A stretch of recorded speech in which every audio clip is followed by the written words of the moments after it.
Mars is moving into Cancer. There's a grand trine in air signs. The Sun is sesquiquadrate Neptune. It's all happening. My name is Archie Dunlop. This is Talking Astrology with Archie, and it is Tuesday, August the 11th, 2026. In this video, I will be spending quite a lot of time talking about Mars moving into Cancer. This is the big sign change of the day, taking place just before the solar eclipse. So it does seem to be an event that we really do need to think about.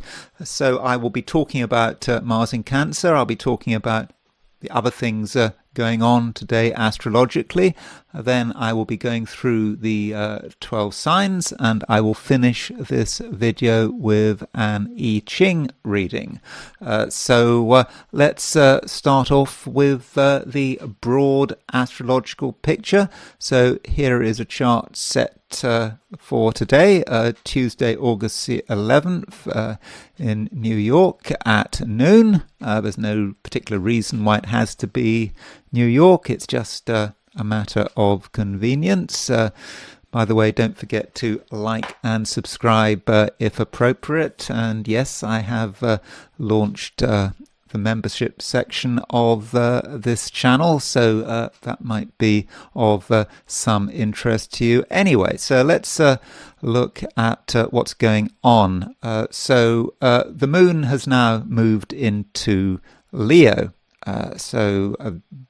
This change took place at 9:38 Tuesday morning, London time. So that would be quite early in the morning, very early in the morning if you're in the Americas. The moon will go into Leo sort of later on this evening if you're in Australia or New Zealand. So the moon, when it moves into Leo, it just does become part of a sort of a larger configuration, because we've now got 4 planets in Leo, 4 traditional planets in Leo as well: Sun, Jupiter, Moon, Mercury, and the South Node as well. So that really is a real sort of Leo emphasis. So if you think about what Leo means, it's about what's Leo about? It's about oneself.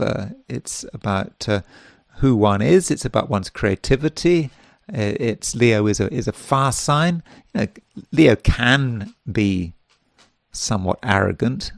It can put rather too much emphasis on itself, but sometimes that's necessary. So it's okay to look after ourselves. With all these planets in Leo, it's okay to be open about what we believe in, and also to be demanding a certain amount of attention. Okay, when I say demand, we don't want to be too demanding, but I think that's what we should expect. Now, the moon in Leo is somewhat fragile, and I think the moon is especially fragile in Leo when it gets close to the sun, because tomorrow, Wednesday, we have the eclipse, the new moon eclipse, and you could say, well, that when the moon gets to the sun, a very strong sun in Leo, the moon could get frazzled. So you can see why the moon might be vulnerable in Leo, or at least feel vulnerable. Leo as a sign is just too strong. It's too fiery. It's of course it's a very masculine sign, and the moon is sort of more passive. It has a sort of a feminine nature. It has a nocturnal nature. So it can be fragile. I mean, it still wants attention. The moon is looking for attention, but sometimes that attention isn't forthcoming. So I do think that the moon is important, and so we have to be aware of that fragility, and also be aware that the moon is waning. At least today, it's waning, because the moon waxes after the new moon. After the new moon, the moon starts to become bigger. soon after the moon becomes visible again. Right now the moon is invisible, as we have a run up to the new moon.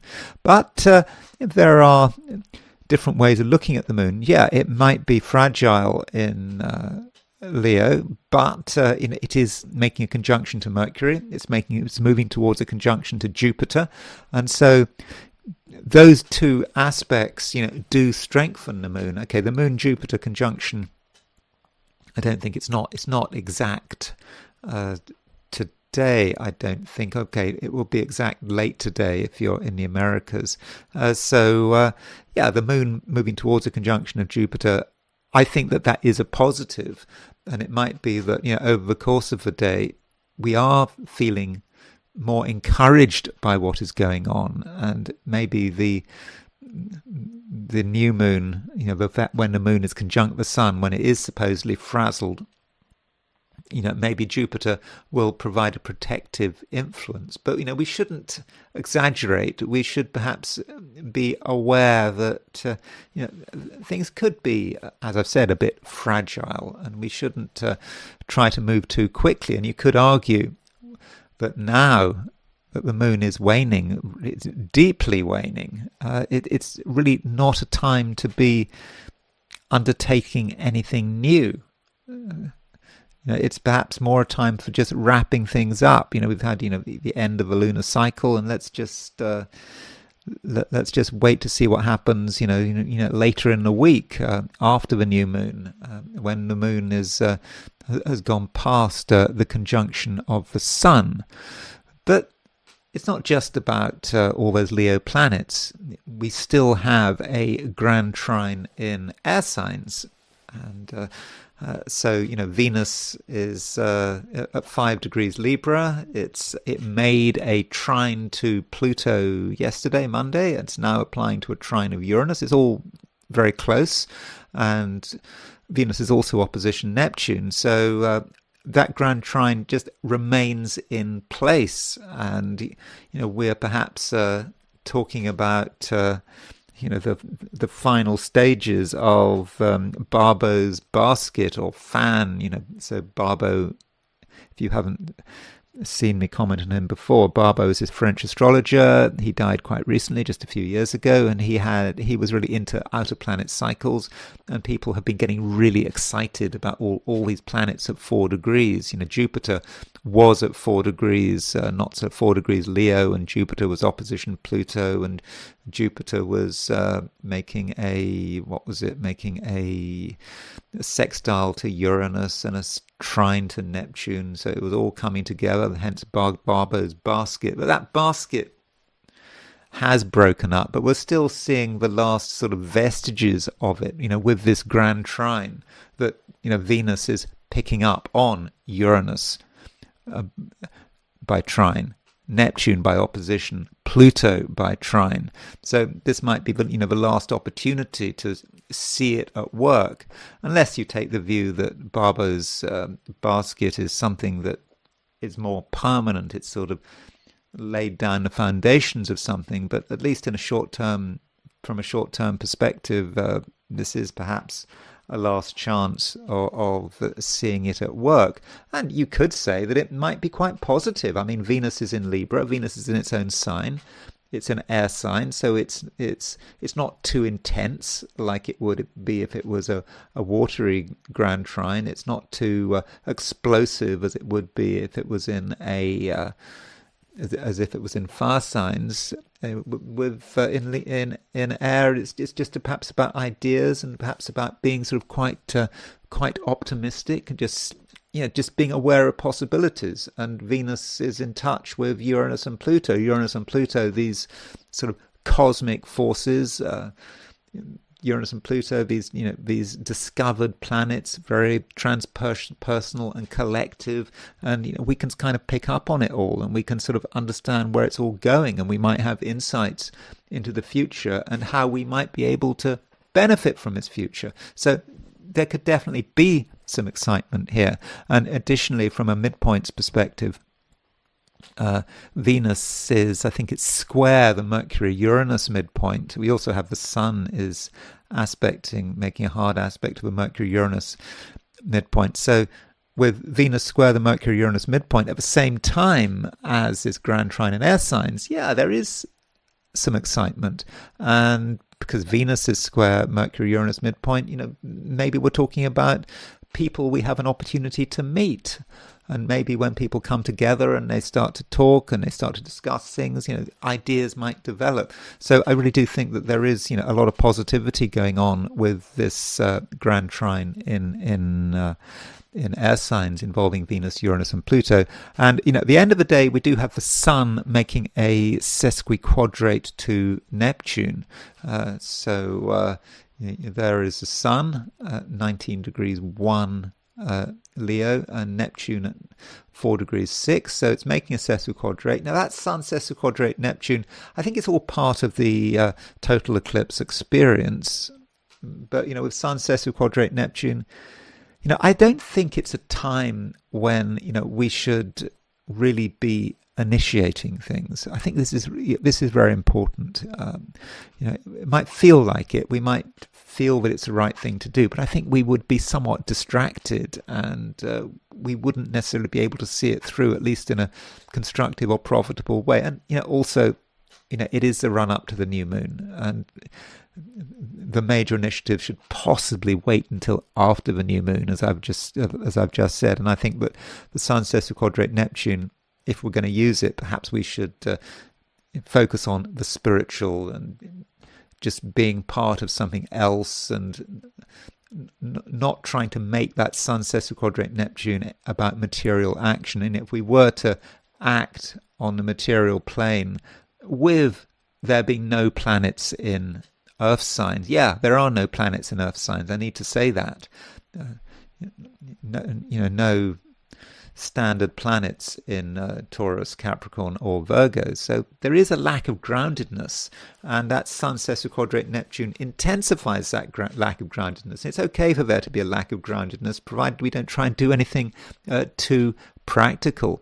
And then there is Mars moving into Cancer. Now, Mars moving into Cancer, that is really the main theme of this video. And I will, when I go through the 12 signs, for most of the 12 signs, I will be discussing what Mars in Cancer means for them. And that's something I'll be talking about in a moment. Just first of all, I want to just quickly look at the picture for Sydney, Australia, plus the heliocentric chart.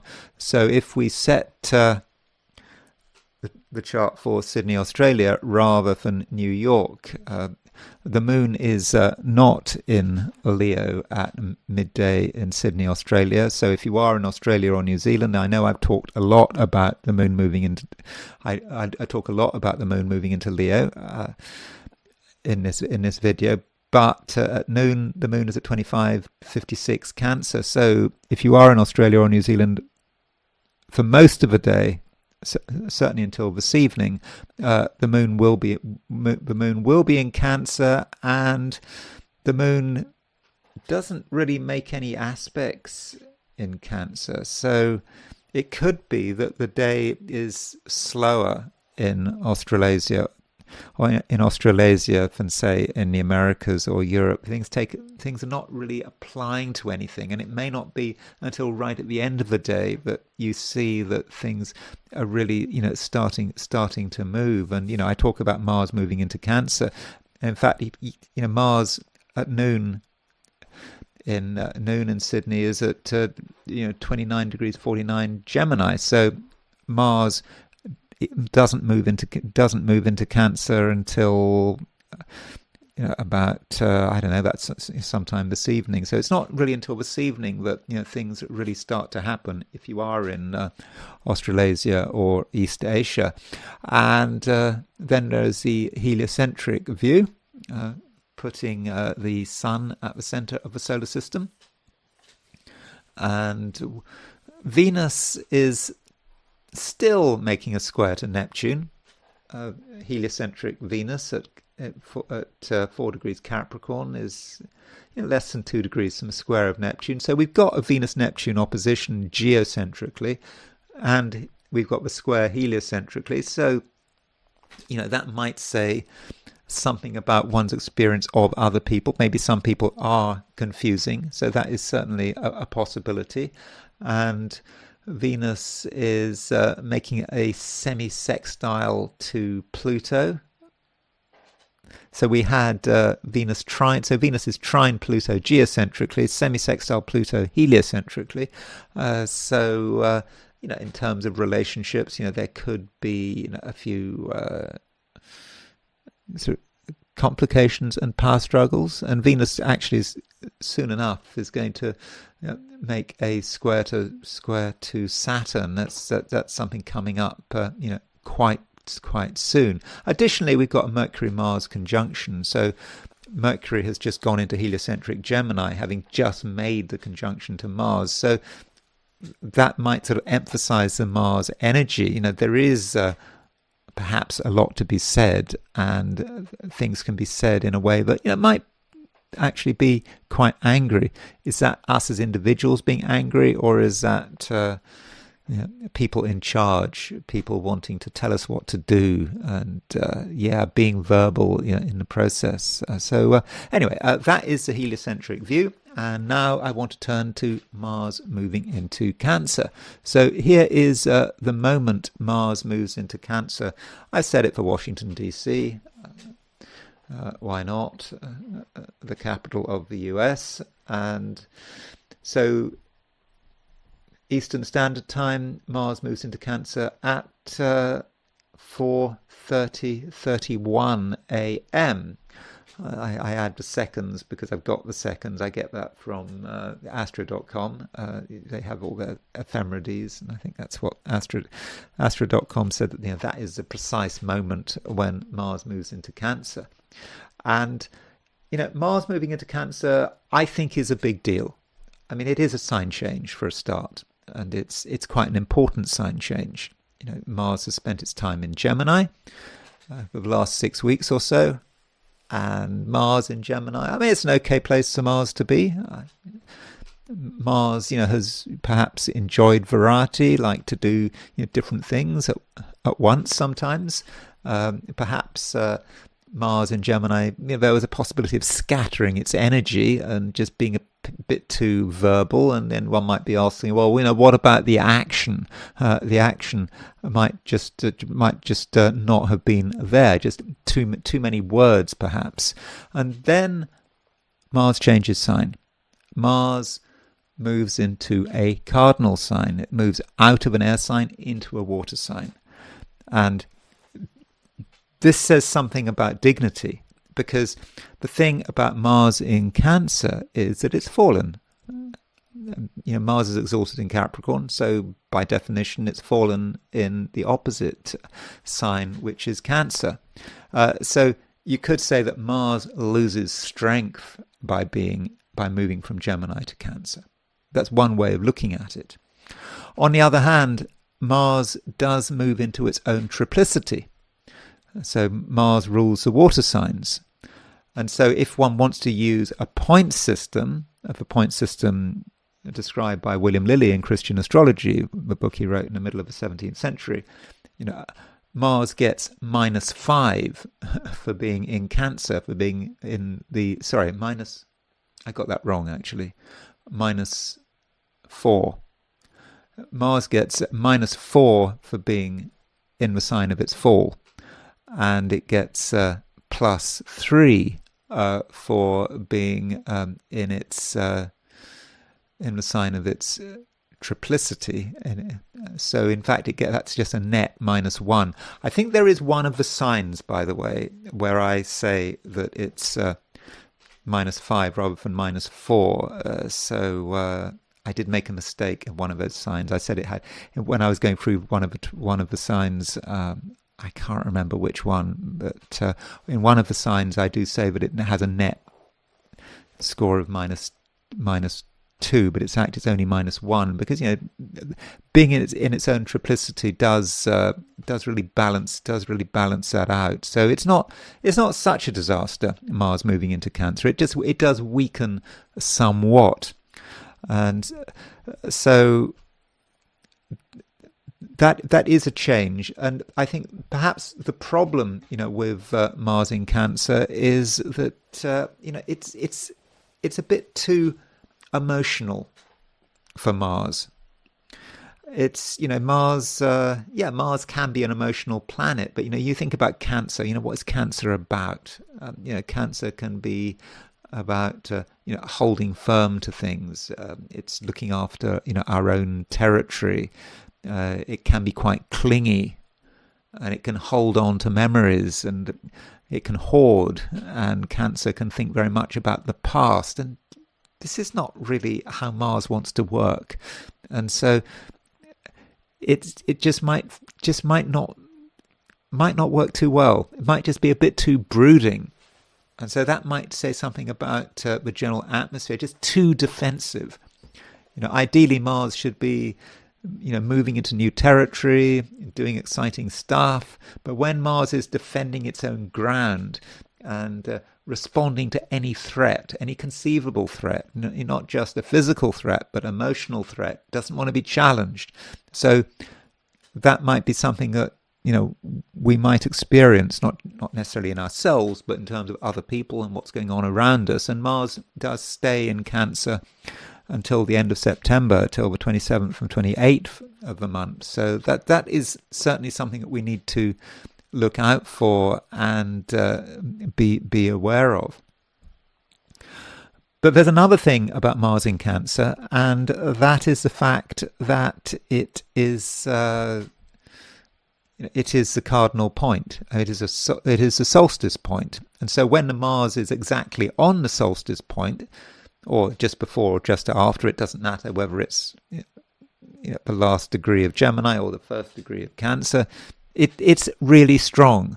And Mars on the Aries point, we'd looked at Alfred Witter and what he said about Mars in Aries. Mars and the Aries point, because the Aries is square the solstice point, because that's where Mars is. It's on the solstice point, and so it's kind of similar to being on the Aries point. And Witter said about the Mars Aries is it can be something like a force of nature. He talks about nature, the power of nature, perhaps. And so when Mars is on the solstice point, when the Mars is at 0 degrees Cancer, nature potentially really is powerful, and we have our own sort of natural power and natural spirit that just wants to get out, wants to express itself, and so it's powerful, and it's powerful in terms of the way we sort of interact with the world, and that might be that like something just almost possesses us. We just want to act. Maybe we don't want to act, someone else wants to act, and that just might be how it feels today, perhaps yesterday to a point. So the power is certainly there. Another point we should make about Mars in Cancer is that Cancer can be the country, it can be the nation. It's a very clannish sign, Cancer, and so when Mars is moving through Cancer, this can be about patriotism.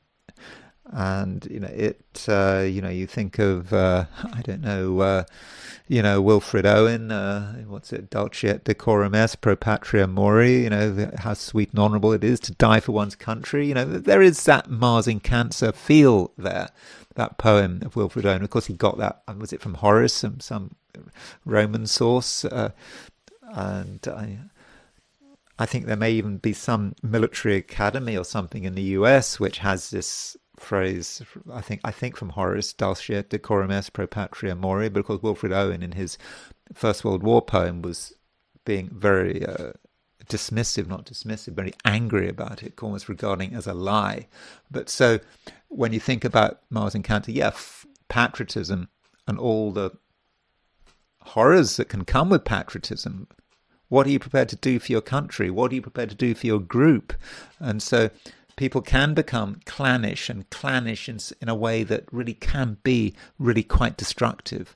And so I think that there is certainly a very negative side to Mars in Cancer, particularly when Mars is making a difficult aspect. So, for example, at the end of September, we've got end of August, we've got Mars in Cancer square Saturn in Aries. So that might be a time when the unpleasant side of patriotism comes to the surface. I'm not saying patriotism is bad, but you can see how when Mars is in Cancer, it might well be a problem. Now, as far as how we look at Mars in Cancer, this precise moment that Mars is in Cancer, I did want to just look at the solstice point and what happens when Mars is exactly on the solstice point. Before I do that, I just want to just look at a couple of charts which have Mars in Cancer. So, Keir Starmer has just gone, hasn't he? He was British Prime Minister. And so, there's Keir Starmer's horoscope. And, Keir Starmer has Mars in Cancer. And I think with Keir Starmer, he was done with being Prime Minister at quite an early stage. It was quite clear that he really was no good at the job. But you could perhaps saw his Mars in Cancer by how he really tried to cling on to power. Even when the situation was hopeless, he just carried on. And that can be Mars in Cancer. Mars just wants to cling on to power just absolutely regardless. And another chart of someone with Mars in Cancer, I'm just using this as an illustrative purpose. It's a chart that I know quite well because I've looked at it a lot in this video. I just wanted to quickly talk about Meghan and her Mars in Cancer. And so this is Meghan Markle's chart. Obviously, she's married to Harry, and she has Mars in Cancer. And what I just wanted to say about that Mars in Cancer is that, it's a female chart. So her Mars in Cancer might represent the kind of man she gets married to or forms relationships with. And she was born in the hours of darkness, and so when you have a chart which is a nighttime chart, you should perhaps look more at Mars rather than the Sun to identify the man. And I just think that Mars in Cancer just completely describes Harry. Really does. Even though Harry does not have Mars in Cancer in his chart, it still describes him. Mars in Cancer, a man who is emotional, a man, because Mars is fallen, may in his own way be quite weak, but also a man who has a lot of grudges, a long memory.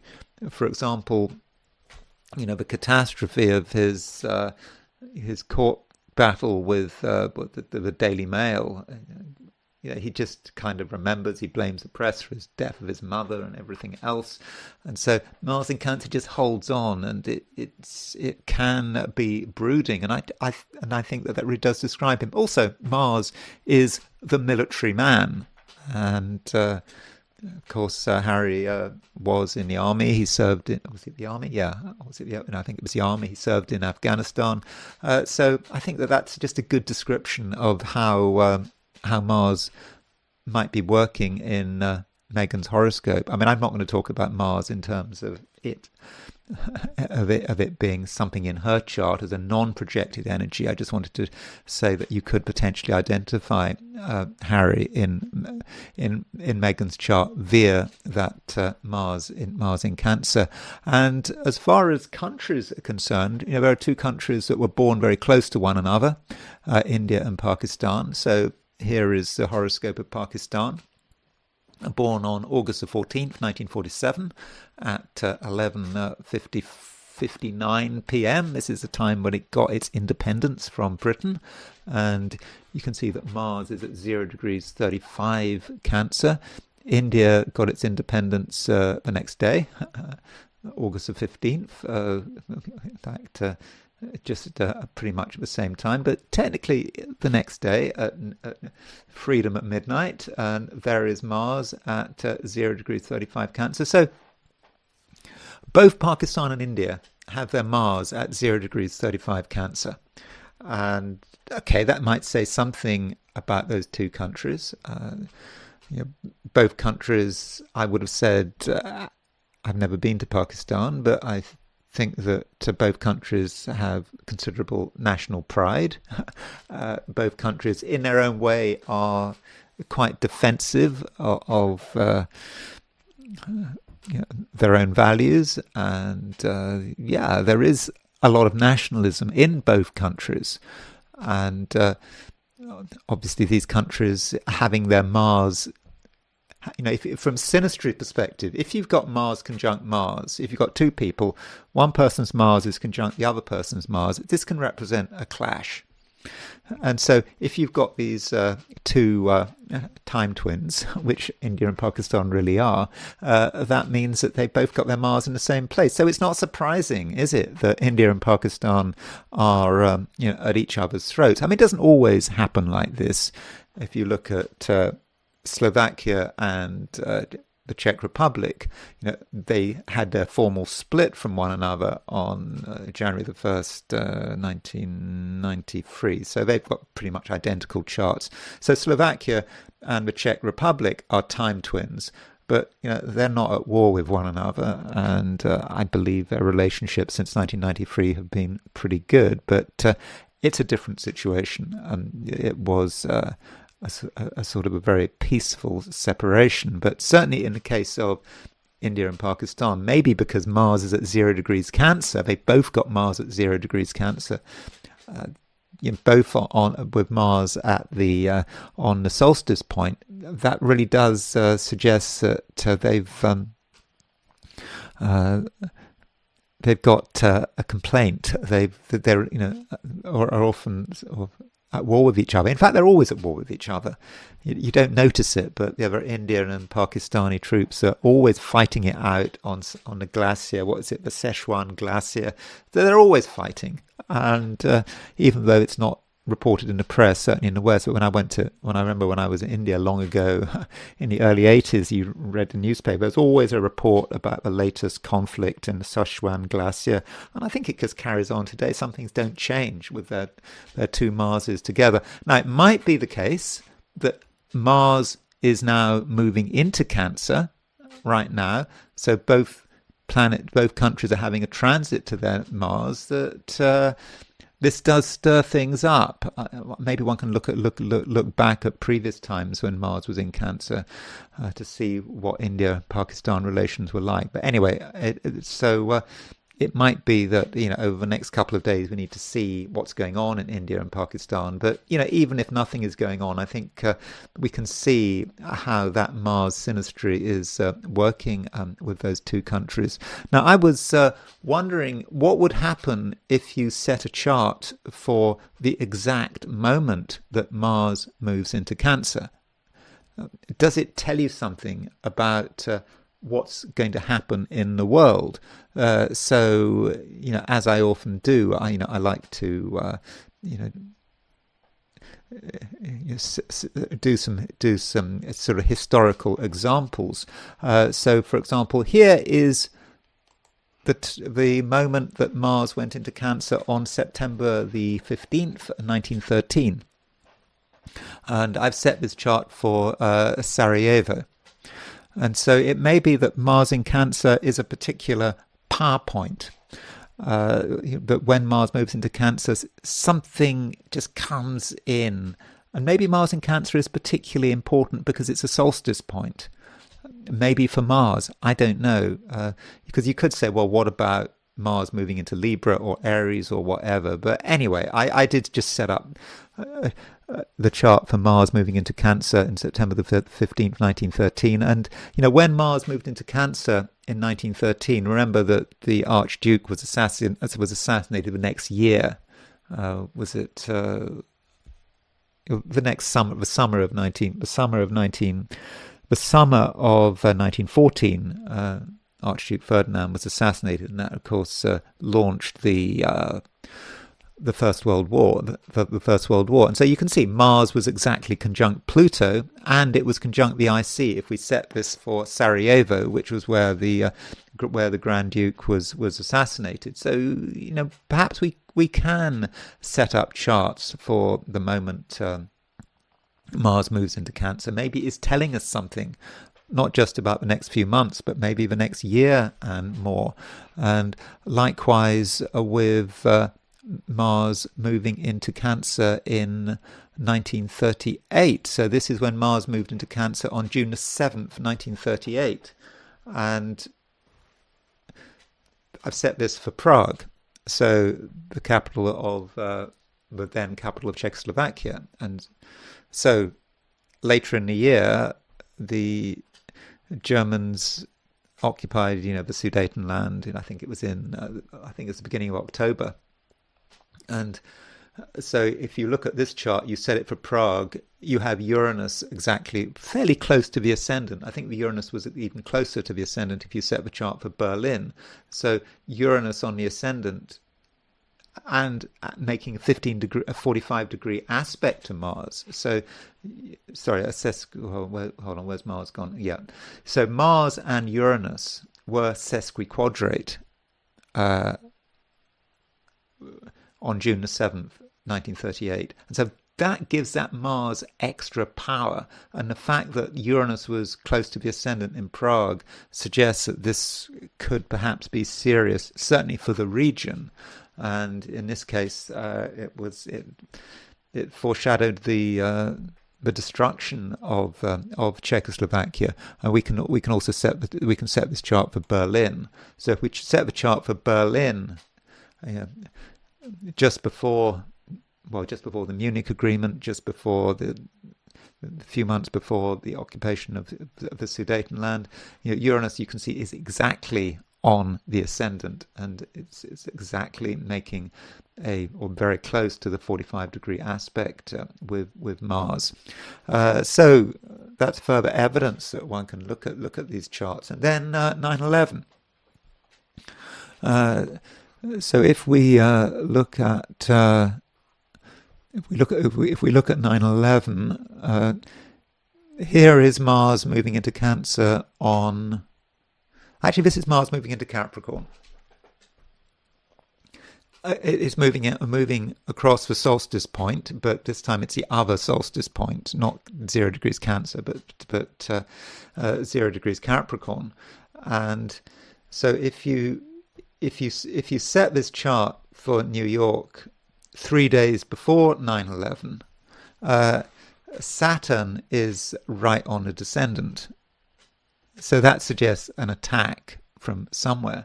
But most significantly, Pluto is right on the ascendant for a start at 12 degrees 37 Sagittarius. But the thing is, the ascendant we have at that precise moment when Mars went into Capricorn on September the 8th, 2001, we have that as 1220 degrees Sagittarius ascendant. And the chart for the USA that astrologers use has an ascendant of 12 degrees 13 Sagittarius. So it completely links with the US chart, which brings us back to the chart for now, which is set for, I've set this chart for Washington, D.C. So if we set this chart for Washington, D.C., this might say something about the next few months at least. And, Saturn is on the midheaven. Neptune is quite close to the midheaven. Of course, the midheaven represents a government. It could represent, the president. And we've got the moon rising in Cancer, right at the end of Cancer, the very end of Cancer, and Saturn on the midheaven. I'm thinking that this chart, may suggest problems for the government, perhaps at the highest level. I mean, it may say something about Trump's presidency with Saturn on the midheaven, and certainly over the next few months. Saturn is in Aries on the midheaven. This is not a strong Saturn. It's retrograde. It's fallen. It's on the midheaven. It damages the midheaven, and the fact that the moon is on the ascendant as well suggests there is flux about government. There may be further questions about Trump's leadership. I'm not making any partisan point here. I'm just I'm looking at astrology here, but it's just something that we just might want to consider. And then we can relocate this chart to Paris in France. Macron is one of the most is of course one of the most unpopular leaders in the Western world, maybe the most unpopular leader in the Western world. Now, if we set by the way, this is 4:30. This is New York. This is Washington time. So Paris time, that would be a bit later. That would be at 10:31 in the morning. So if we set this chart for Paris, Mars is exactly on the midheaven, within 12 arc minutes. Again, Mars on the midheaven. That says something about the government. It says something about the president. It says something about Macron. We haven't heard so much about Macron. We know that he's got an election next year, but he is under a lot of pressure. What is Macron going to try? Mars on the midheaven just seems a bit dangerous. And Neptune is, on a descendant. So I think there's perhaps cause for concern, and also the fact that we've got those cardinal angles. So Senate at 29 degrees 51, pretty much 0 degrees Libra. Midheaven, pretty much 29:48, very close to 0 degrees Cancer. So I think that France and Macron and what Macron is up to, because Macron's always up to something. What is he going to try? Mars, that Mars is aggressive. Is that going to be an attempt to project French power? Africa, Ukraine. I know that the French seem to be very attached to Odessa, and of course Odessa is being hammered by the Russians at the moment. So that might be say something about it. Although I don't think that if you set the chart for if you set the chart, you relocate the chart to Kiev. Let's say I didn't see anything especially dramatic. If we set that to or Kiev, the Ukrainian capital. Okay, there's the chart set for Kiev or Kiev, depending on how you want to pronounce it. Okay, the moon is on the midheaven. That may say something about the government, but it's just not as dramatic as it is in Paris. Anyway, that's Mars in Cancer, and now I want to turn to the 12 signs. So these are my forecasts for the 12 signs for today, which is Tuesday, August the 11th, 2026.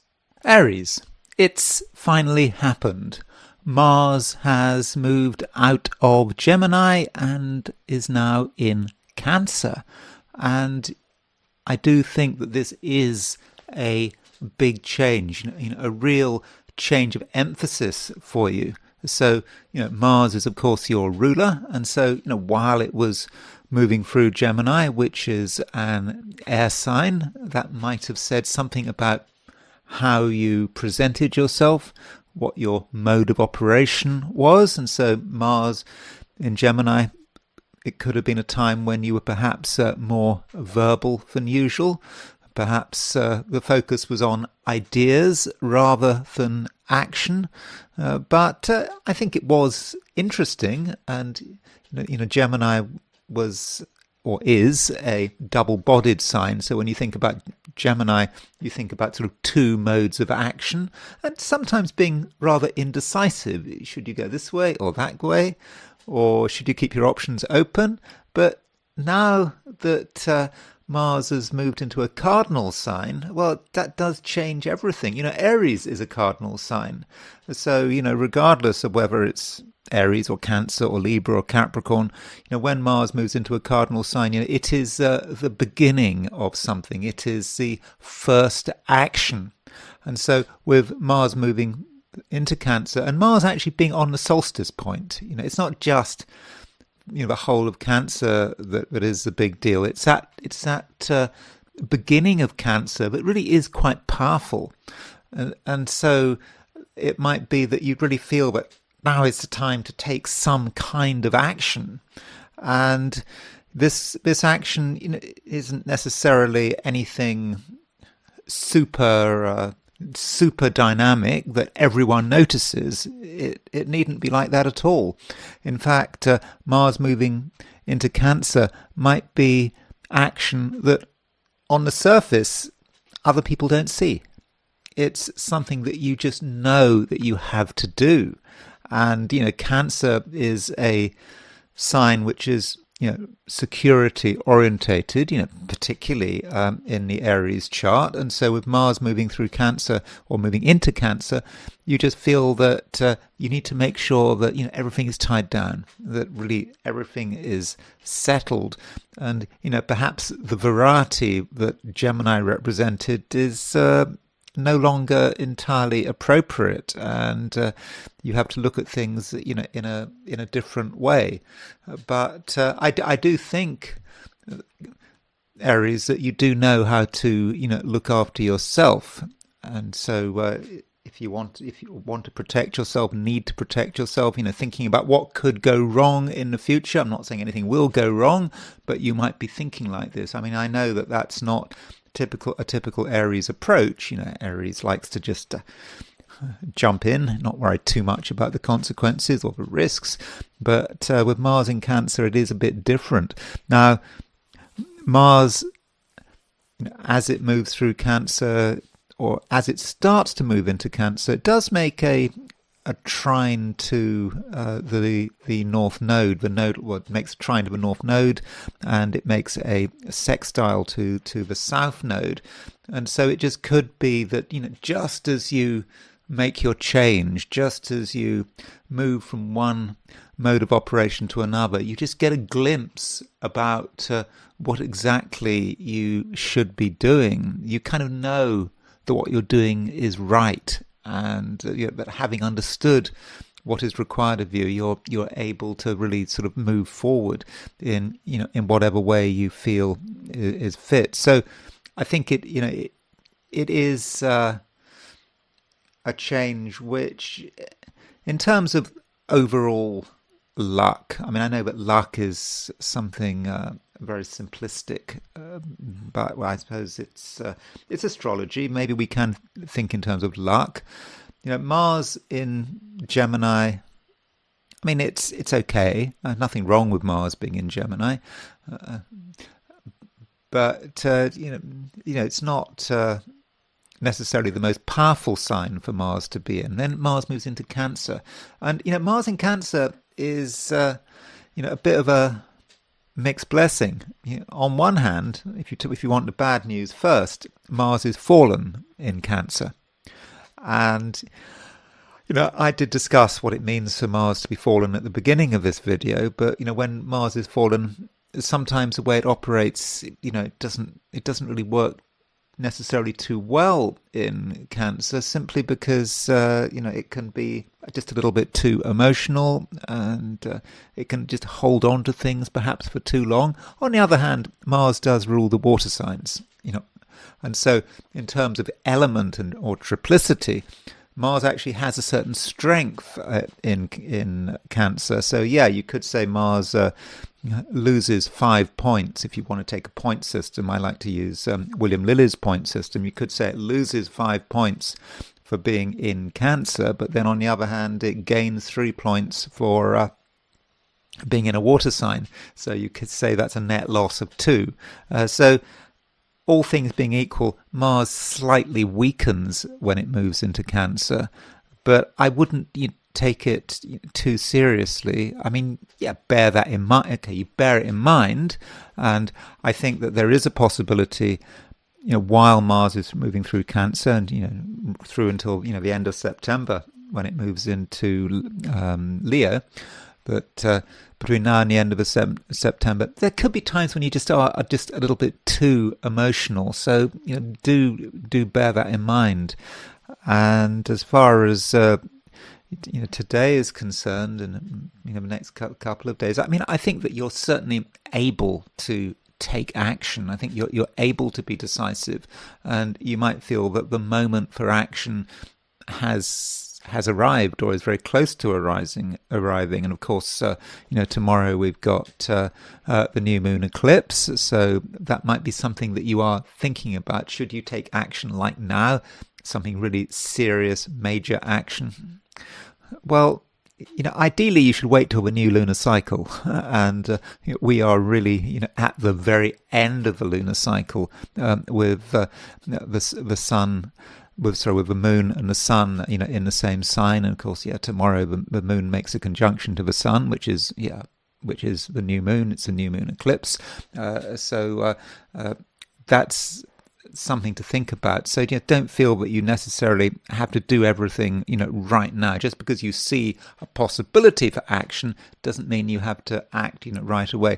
Another thing about Mars moving into Cancer is it does start to make a square to Venus. I mean, Venus and Mars have been in square for some time, and Venus is moving faster than Mars, so it's not like this square is going to become exact anytime soon, but it could be that as Mars moves into Cancer, some sort of recent disagreements, recent friction between you and perhaps another person starts to come to the surface.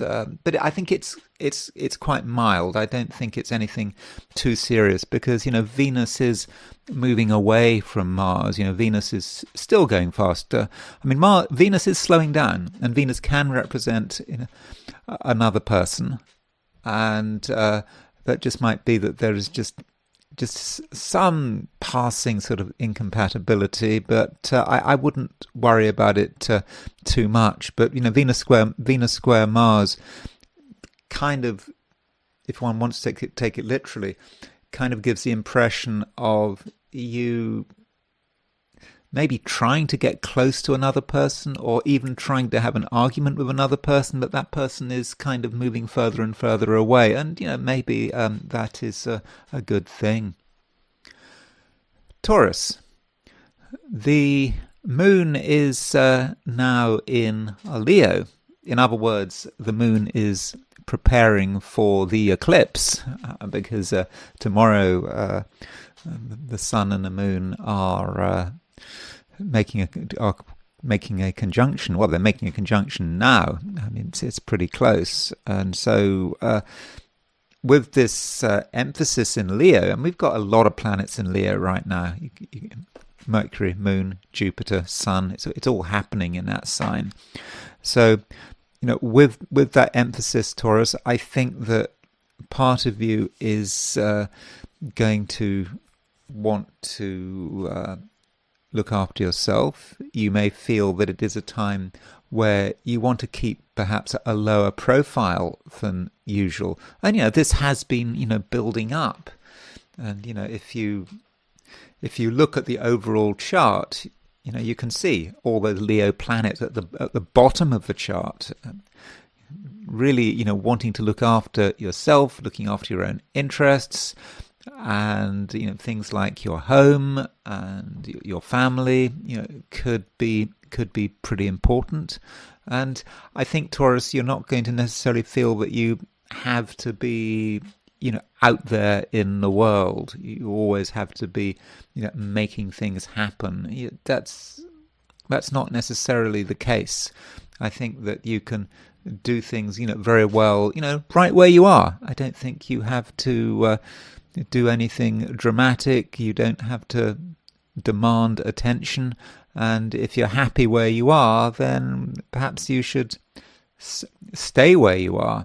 In fact, in terms of fortune, you might say that the good fortune is not on the other side of the world. You don't have to travel to weird and distant locations to get lucky. No, I think you can probably stay where you are, and you can think things through where you are. I mean, don't underestimate your own mind. I think that right now you're your mind is on good form, and it has been on good form for some time. And the less distracted you are, the better. You don't want to have to deal with lots of different people, lots of different ideas, have to talk to this person or that person, worry about another person's opinion. That is really just a distraction.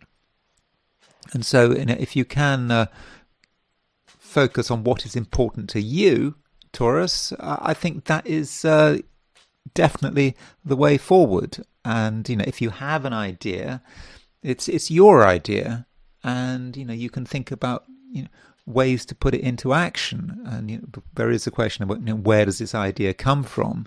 It may be that you just have access to some higher force, or it just could be that ideas have been sort of coming together for a long time. You've been trying to make sense of something. It hasn't always been easy. The wheels have been turning, and suddenly something is just becoming increasingly clear, and it's all becoming quite obvious.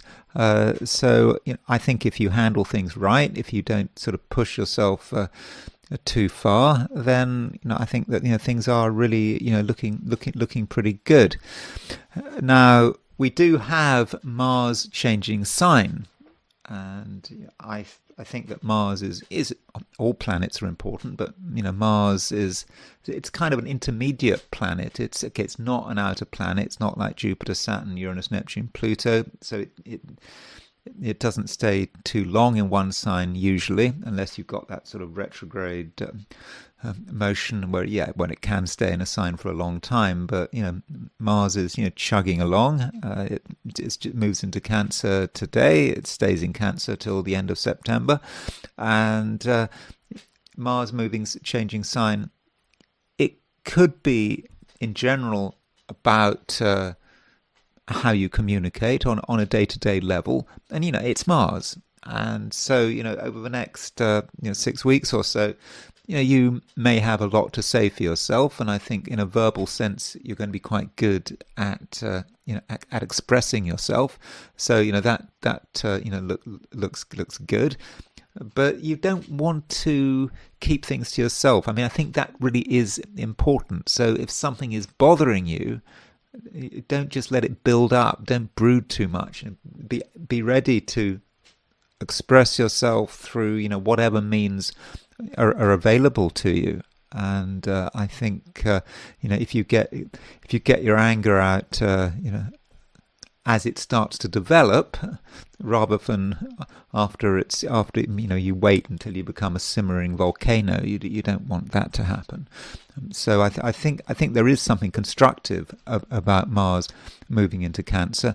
Now it does appear, in terms of how you feel, like Mars moving into Cancer right now, it might feel that something is not entirely right, perhaps in a social sense, because Venus has just moved into Libra. So Venus is your ruler. It's in Libra, and while Mars was in Gemini and Venus was in Libra, there was really not much of a relationship between Venus and Mars. But now, as Mars moves into Cancer, it just feels as if Venus and Mars are square aspect again. So there might be just a sudden feeling that you and someone else, don't get on with each other, perhaps because you've got too much to do with one another. But right now, Venus is moving faster than Mars, so Venus is moving away from you. So if someone new arrives on the scene, or some old issue rekindles, don't worry, because Venus has the speed, and so you are able to get away from a situation which perhaps you don't really want to get involved with. So that's one thing that really you should be considering. Additionally, we have an opposition between Mercury and Pluto. So this Mercury-Pluto opposition is still in the process of developing. But with Mercury opposition Pluto, there are things, Taurus, that you are taking very seriously.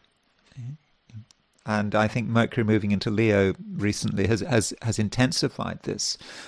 And once you decide to focus on something, well, you keep focusing, and you might then see a certain clash between your own private world and what actually needs to be done, or perhaps pressures from the outside. And it's not just about Mercury, it's about the moon. So we, broadly speaking, have this Mercury-Pluto opposition, but the moon rekindles it. It brings it back into force. So or at least, sorry, that's probably the wrong way of putting it. It sort of brings it forward. So the moon is making a conjunction to Mercury, and the moon is making an opposition to Pluto. So there's a lot of Mercury-Pluto energy going on today, and it's in terms of what you are doing in your private world. You kind of know that there is something else you have to address, connected perhaps with your ambitions and whatever it is that you're trying to achieve, and you kind of know that you can't stay in one place forever, but maybe something is building up, behind the scenes, and sooner or later you're going to have to project it outwards, and maybe you are fine-tuning your ambitions and fine-tuning, however it is you want to project yourself, and it's perhaps quite an intense personal process. But I do think, Taurus, that behind the scenes something really is brewing. Gemini. Mars is now out of your sign. It's in Cancer. And, Mars moving out of your sign, that may not be such a bad thing. So when you had Mars moving through Gemini, it might have been exciting, but it might also have been rather exhausting. Everything required, a lot of energy. There was pressure to exert sort of maximum force. That's perhaps what you felt you had to do, and there could have been things that just annoyed you, that you just couldn't help, and you couldn't help being annoyed. There was certainly a lot to think about, and you might have felt that you had to be quite active. And Mars in Gemini was, of course, in the same sign as Uranus, because we had a Mars-Uranus conjunction not so long ago. But, that might have sort of stirred things up. And so, it could have been exhausting. But it was a time also, Gemini, when you felt that you should have been taking the initiative. I don't know whether you're able to take the initiative in a way that was satisfactory. But, Uranus is still in Gemini. This is still a time for you to be different and to show the world how different and original you are. But, now that Mars is moved into Cancer, the emphasis does change. And with Mars moving into Cancer, it could be that some of your energy is going into, for example, the financial side of things. It's not necessarily anything you want to do, but you can't help it. There are things of a financial nature cropping up, which you have to address.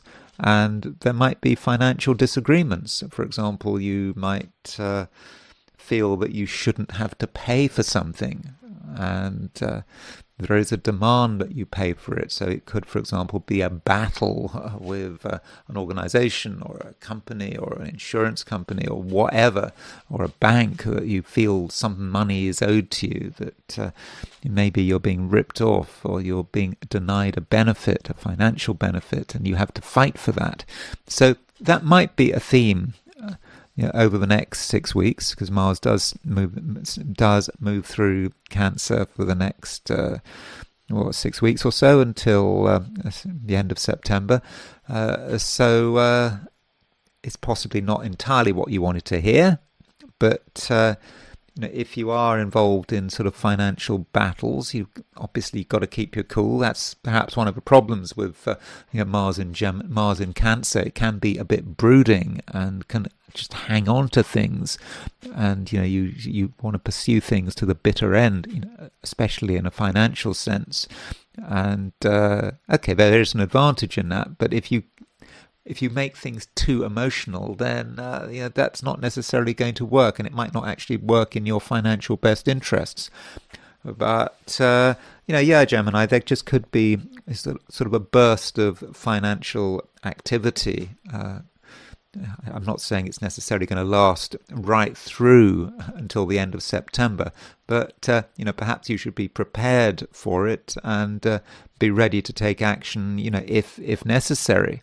Now, aside from that, we do have a build up to a new moon eclipse coming up tomorrow, Wednesday.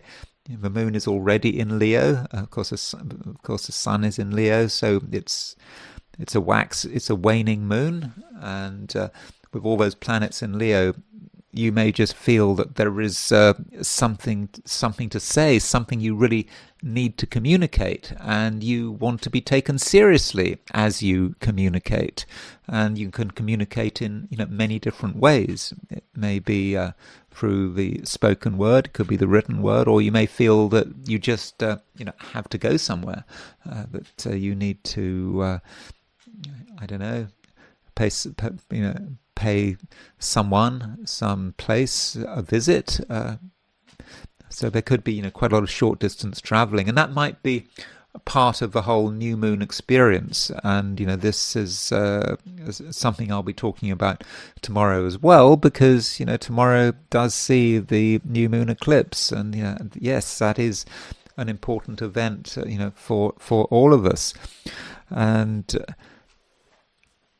it's also important that you don't be entirely trivial about what is going on around you. I mean, I've just talked about money, but there may also be a question of authority, and sometimes Geminis just can trivialize things, often in a fit of pique, and they just do it, and they say it doesn't matter, it's not important in the grand scheme of things.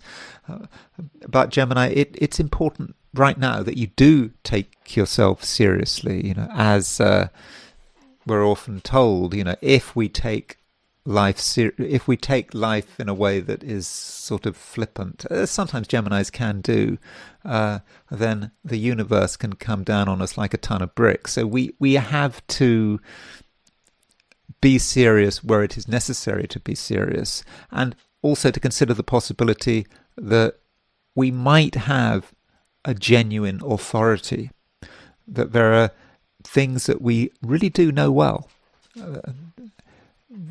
that we know about better than other people. And it's not just about the facts. We can express the truth of the matter in a way that is serious, and people will listen if we take us. So because Gemini, if you, I say we because of course I have my sun in Gemini, so I can use we. So if we take ourselves seriously, then I think you'll find that other people take you seriously. So do consider that as you go through the day, and it is a day when you have got a lot to say, as I've just mentioned. But when you do speak, remember that there is a Moon Mercury conjunction in a Leo, and Leo is a serious sign. Leo takes itself seriously. Leo wants respect. Okay, Leo can be arrogant, but it's also just about being oneself and getting the recognition one deserves. And I think that is something that very much can happen. And so don't hold back. Don't think that other people aren't going to take you seriously. I think if you really are clear, then I think you'll get a reaction, and I think that reaction will really be quite fortunate, and you'll see that that you have got something to say, that you have got something to contribute, and yes, people will listen. Cancer. Mars is changing sign, and Mars is moving into your sign. And Mars moving into your sign, I'm not saying that that's entirely good news. Maybe it depends how what you make of it. So, as you know, Mars is quite an aggressive planet. It can be about aggravation and anger, and also self-assertion. So, with Mars moving into your sign, this can be a time when Cancerians do know how to look after themselves. You can defend your interests, and Mars stays in Cancer until the end of September. So it's not a time to be compromising. It's not a time to be letting other people walk all over you. Well, it's never a good time to be letting other people walk all over you, but I think that right now you certainly can look after yourself. But the thing about Mars is that from a dignity perspective, it is a mixed picture. It's true that Mars is fallen in Cancer. Mars is exalted in Capricorn, so it moves into Cancer. Mars is weak in some respects. And, you can see how Mars might be weak in Cancer because, Mars is a very sort of assertive energy. It likes to take action. But in Cancer, Cancer can be quite an emotional sign. It can be tied up with things like, domestic concerns and your home and your family and the past. And, that's not really what Mars wants to have to deal with. And so, with Mars in Cancer, there can be, deep grudges going on that just keep going on, and just defending yourself and thinking back to the past and how you might have been treated badly in the past and how you kind of have to make up for that. And there may be certain things you don't want to talk about, but other people might kind of think that you're in a bad mood. That's Mars in Cancer. That's how Mars in Cancer could work, but it's not necessarily how Mars needs to work. And from a dignity perspective, Mars rules the water signs, all of the water signs, at least according to the scheme laid out by William Lilly in Christian Astrology. And so Mars has a certain strength in Cancer, but also a certain weakness. And you Cancer, you are an emotional sign. You have an emotional sign, and I think that with Mars in Cancer, you can make good use of your emotions. You can make bad use of your emotions as well, and perhaps you have a choice. And maybe you can move Mars to the next level. Perhaps in the past you had use that Mars energy, or you would have used that Mars energy when last time Mars was in Cancer, perhaps in a overly emotional way, perhaps in a way that was about grudges and so forth, and whatever else you had to complain about. But now really take the opportunity, Cancer, to do something constructive with Mars, because it does really allow you to look after your own interests. So in that sense, I think that Mars moving into Cancer is a positive. But there'll be things happening on the way which will sort of moderate or mediate Mars's movement through Cancer. So, for example, we've got Mars making a square to Neptune quite soon, in a few days' time. Just over a week. We've got Mars making a square to Neptune, then we've got Mars making a square to Saturn. Those two aspects sound difficult, but I don't think they need be difficult at all. I think there is definitely a way of using those aspects, in a really sort of quite constructive way. And aside from that, Cancer, we do have the build up to a new moon. So the moon is still waning, but tomorrow we've got new moon eclipse at what is it, 20 something Leo, and this new moon is a new beginning. You might be really feeling the fact that the moon right now is waning, that something is coming to an end, and you're perhaps not ready to commit to anything because you're still waiting for something to happen, and that something may take place tomorrow. And with this new moon, there's no need to immediately take action when that new moon happens, or certainly no need to take action today, I don't think, because you are in that preparatory stage as you move from a waning moon to a waxing moon. And already, though, the moon is in Leo, making a conjunction to Mercury, and so that moon Mercury conjunction could well be about money. There is a possibility there, because it's not just the fact that the moon is making a conjunction to Mercury; it's also making an opposition to Pluto. So you've got moon, Mercury, Pluto coming together across the financial axis of your chart, and this might mean that you become aware of things of a monetary nature, and you perhaps feel that you want to talk about money or think about money, and you can perhaps see money in a new way, and you're also aware of how certain things need to be cleared up in a financial sense. So if you have been sort of putting off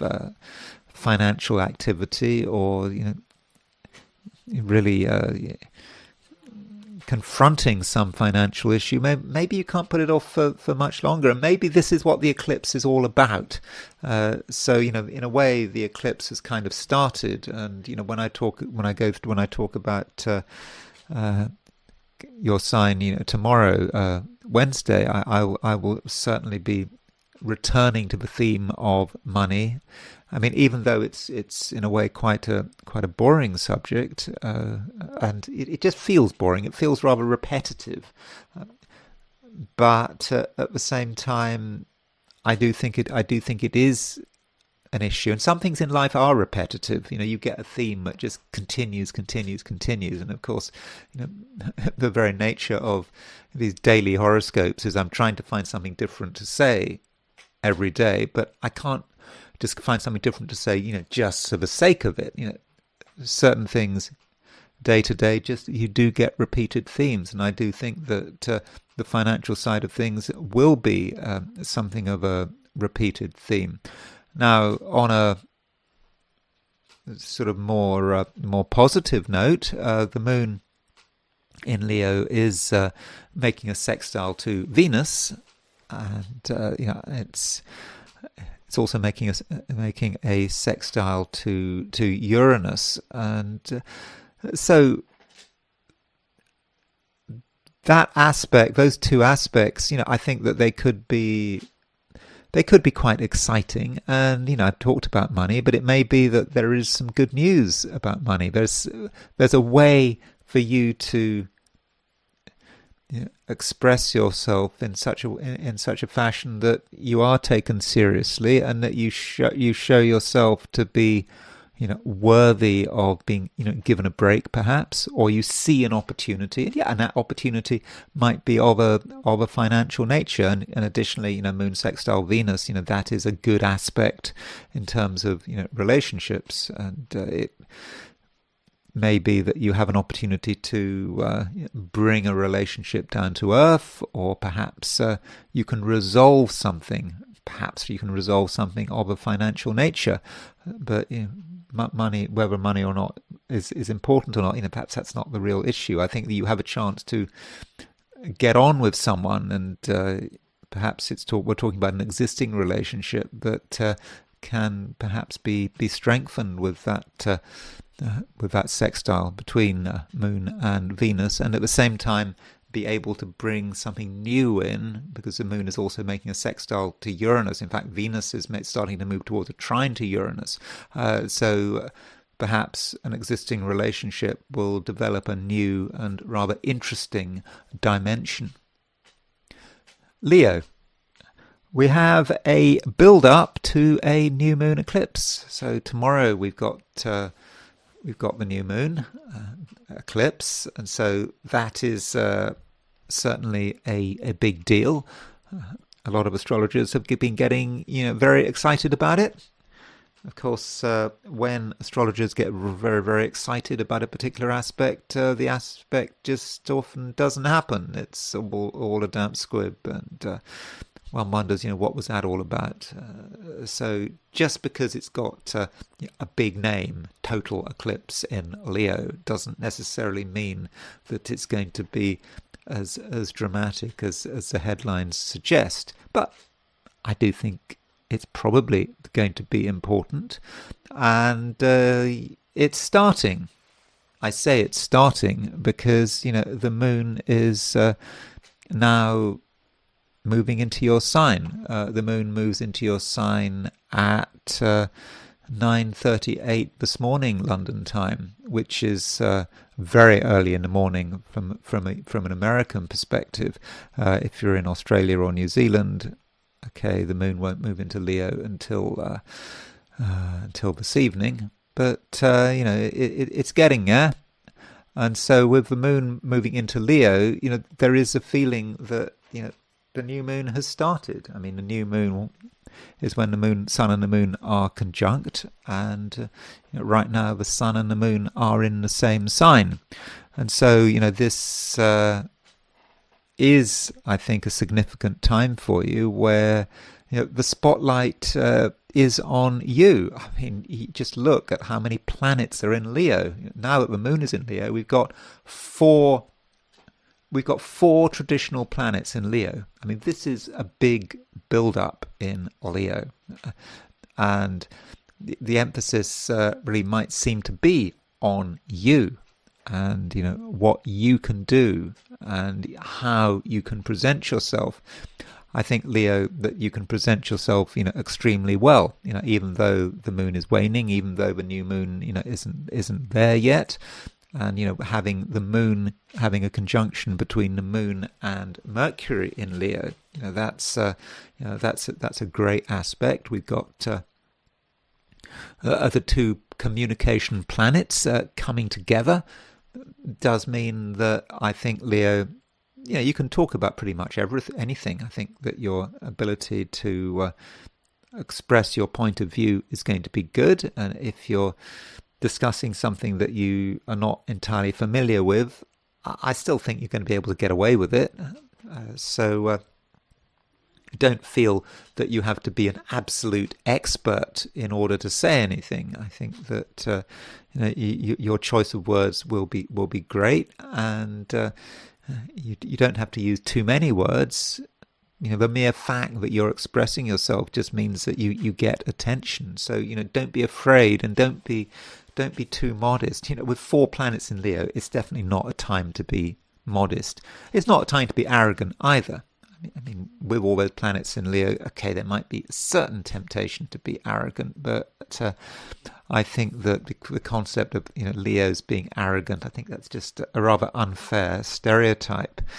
And in fact, with all those planets in Leo, you might just be wondering whether it's really the right thing to do. It just might be just too much, and you might think that you need to shy away from getting too much attention. But no, I think there's nothing wrong with getting attention, and particularly with Chiron in Taurus, and when we just had yesterday, we had Mercury making a square to Chiron. Today, or at least early this morning, we had the moon making a square to Chiron. In fact, that moon square Mercury that moon conjunct Mercury square Chiron. So I think, Leo, it is a time when you can actually be different.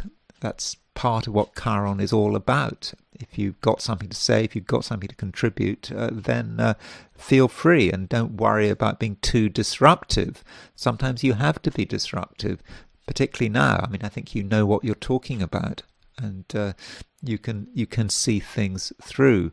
And if you don't express yourself, if you miss your chance, well, there might be a lot of regret. So if you see that chance, then go for it. And at the same time, Leo, I think that you can come over as someone who is in your own way quite brilliant. I don't want to exaggerate, but I think that your intellect is on good form. I think that you've clearly got some very interesting ideas, and now might be the time to start thinking about how you bring them to the surface. Okay, today might not necessarily be the right day. It is just before the eclipse, so just because it's just before the eclipse, there's a lot going on. You can feel there's a lot going on, but it may not be until after the eclipse, perhaps, later in the week and into next week, while the moon is waxing between now and the full moon. When's the full moon? I think there's a full moon. I think that full moon is at 4 degrees Pisces, isn't it? Something like that. But so between now and the full moon, I think you really have a chance to really, express, who you are. And so, that looks good. I think that there is really, a lot to be excited about. But when you're going into that, when you're going into the new moon, that can be a destabilizing time, at least in the short term. And right at the end of the day, the sun does actually make a sesquiquadrate to Neptune. I mean, it's starting that sesquiquadrate, and I don't want to exaggerate the impact of that sun sesquiquadrate Neptune, but with the sun and Neptune being linked, I mean, I think I'll be talking more about it tomorrow, but it could be that you see something that you don't fully understand, that might have a spiritual nature. Neptune is in Aries after all, and it makes you think about something else, something which is beyond your everyday existence. But actually, I think with this Sun sesquiquadrate Neptune, I wouldn't worry too much about it. I think, okay, don't make any finite decisions with Sun sesquiquadrate Neptune, and this sesquiquadrate Neptune does carry on and through until tomorrow. And in fact, it just does become, in a way, part of the new moon eclipse experience. But I mean, don't worry too much about it. It's not a time to be making absolutely finite decisions, while the moon is still waning. And Leo, in general, just enjoy your power. Virgo, we have Mercury in Leo. Still in Leo. I mean, it's only just got into Leo, and the moon is making a conjunction to Mercury. So I think that says something about you and the way you are able to think about things and feel things. Mercury, moon and Mercury are these two planets which are very much both about self-expression. And self-expression takes place on many levels. It can take place on an emotional level. It can take place on a verbal level. And so when you've got a Moon Mercury conjunction, it does mean that there are different ways of expressing yourself. And I think that you understand what you are communicating, and I think that you're able to sort of communicate with a certain amount of power. But I think it's an understated power. I don't think that this is a time when you have to be, open and sort of upfront. It's enough just to understand, and it may just be enough to simply, communicate, with yourself. If you understand what's going on, I think you really do understand what's going on. Well, maybe that's enough. Maybe that's just, all that needs to be said. And so that's that is the moon Mercury conjunction. And of course we do have a build up to the eclipse tomorrow, and in this build up you can feel that something's going on, that something is changing. And as you observe that change, you possibly feel that this really isn't something that you want to get directly involved with, that you'll just let other people get on with it.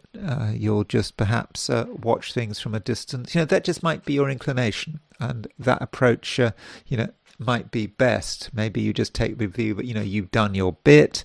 Mars is now a changing sign. Mars is no longer in a mutable sign because Mars is moving out of Gemini into Cancer, and with Mars moving into Cancer, your first impressions of Mars moving into Cancer might be to feel that, okay, things have changed. You don't have to take things, quite so seriously. Perhaps you can afford to be more relaxed. Though with Mars in Cancer, it is possible that you find certain other people irritating, not so much on a one-to-one level, but more on a sort of a collective group, societal level. Perhaps just thinking about the mass of people around you and finding them just, ever so slightly annoying, but also recognizing that you kind of have to deal with them. Yeah, it's not what you wanted to do, but social interaction might just seem a strain, something that you don't necessarily want to do. And so there is an inclination here, Virgo, to just retreat from things. However, I'm not saying that is necessarily entirely the right thing to do, and there may be certain areas where you really do have something to say, and you just might have a strong sense of what is right and what is wrong, not morally, but in terms of what is the right behavior, what is the right way of getting things done, how do you deal with the constraints placed upon everyone by the rules, whatever those rules might be. It's possible to break the rules, and you don't want to break the rules. Other people might be breaking the rules. Other people may be acting in a way that may not run in their best interests, might not run in your best interests either. And if you feel that something is being done in a way that is incorrect, then it's okay to intervene. You can explain why something is wrong, why someone is doing the wrong thing. And it might not be anything you want to do, but if you can do it, I do think that you will actually be really very effective. So don't doubt, Virgo, your capacity to be authoritative, and you really can speak with authority, and if you're clear and confident, then I think people will listen to you, and in most cases I think that they will do what they are told. Libra. Venus is still in focus. Of course, Venus is your ruler, and I've been talking quite a lot about Venus recently. I mean, Venus has just gone into Libra, it's gone into your sign. And yesterday I was talking about the fact that Venus was opposition Neptune, and it was trine Pluto, and it continues. And we have a grand trine in air signs, like yesterday, but I think that this grand trine in air signs, is really getting strong. It's something that cannot be ignored. You look at the chart. You've just had Venus at 4-5 degrees Libra. It's made a trine to Pluto. It's moving towards a trine to Uranus. So I think in a day or two's time, that trine will be exact.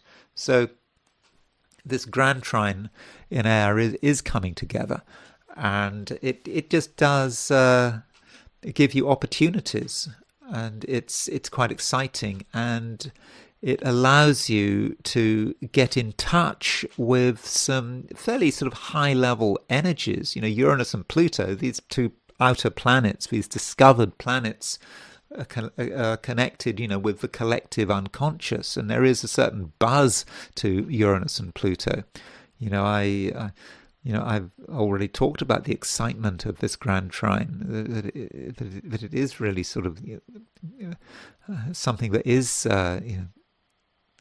active, and it's something for you to enjoy, because it really hits Libra. But I think it hits Libra in a completely positive way, even though Venus is opposition Neptune. I don't think that you should necessarily be worrying about that too much. I mean, we actually have a kite. So the kite involves Venus, Uranus, and Pluto. There it is. You can see the three planets making the grand trine. And then the backbone of the kite is that Venus opposition Neptune.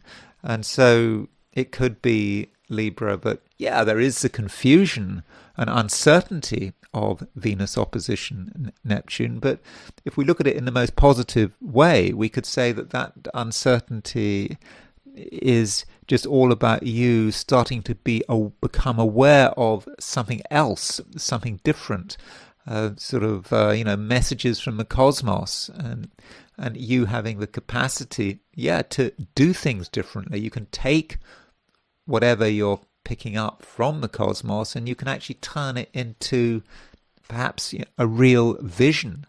And that, of course, means bringing it down to earth. Now, bringing things down to earth is not necessarily going to be 100% easy, because there are no planets in earth signs right now.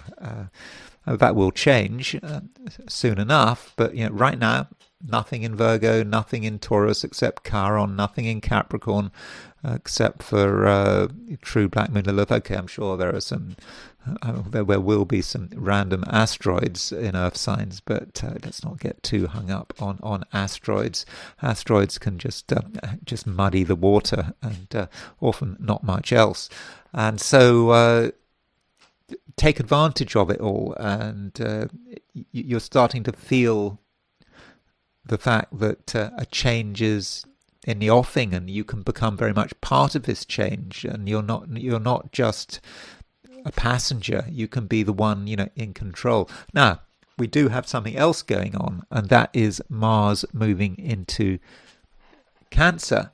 And Mars in Cancer, of course, that is important for Libra, because Mars is moving into a really very sort of high profile part of your chart, often connected with career, ambitions, how you are trying to develop, where you are trying to develop. And this comes at the same time as this grand trine in water signs. So we pick it, we if we combine the two energies, it might be that you have all these inspirations, and you see what could be done, but then Mars in Cancer is presenting you with a challenge. Well, actually, how do you put it into practice? Okay, Mars is not in an earth sign, but with this sort of lack of earth, and the fact that it's moving into this high profile chart, we kind of have to say that Mars in Cancer is that point of application where you feel that you are trying to make something real. And so we have to perhaps think about Mars in Cancer in terms of your work. If you have a job, if you are working, I think that with Mars in Cancer, you are going to want to put a lot of energy into it. And I think your work could take a lot of your energy, in a good and a bad sense. I mean, Mars in Cancer can represent you as the one in control, the one who is initiating things. But Mars in Cancer can also be representative of problems in the workplace, because Mars, for example, could represent an employer, a co-worker, a manager, more likely to be male rather than female because it's Mars. Mars is a male planet, but it could represent a woman as well. But I think on balance, more likely to be a man at work who represents potentially a problem. Perhaps he really takes himself too seriously. He's got a chip on his shoulder. That's one way of looking at Mars. But I think ideally with that Mars in Cancer, you want to take ownership of it. Make it your Mars. Don't project it onto someone else. Tell yourself that there are things you want to do, and it's not just about work. Okay. By the way, it could also be about looking for a job.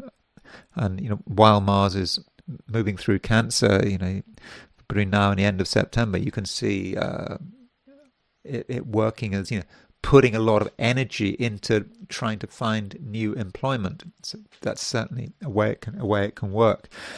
But it can also just be about what you are trying to do, what you are trying to achieve, what you are trying to get together. And always try not to project this Mars. I think that's a key way of using this Mars. Because if you turn it into someone else, who is a problem, who is holding you back, that's just not useful. It really isn't.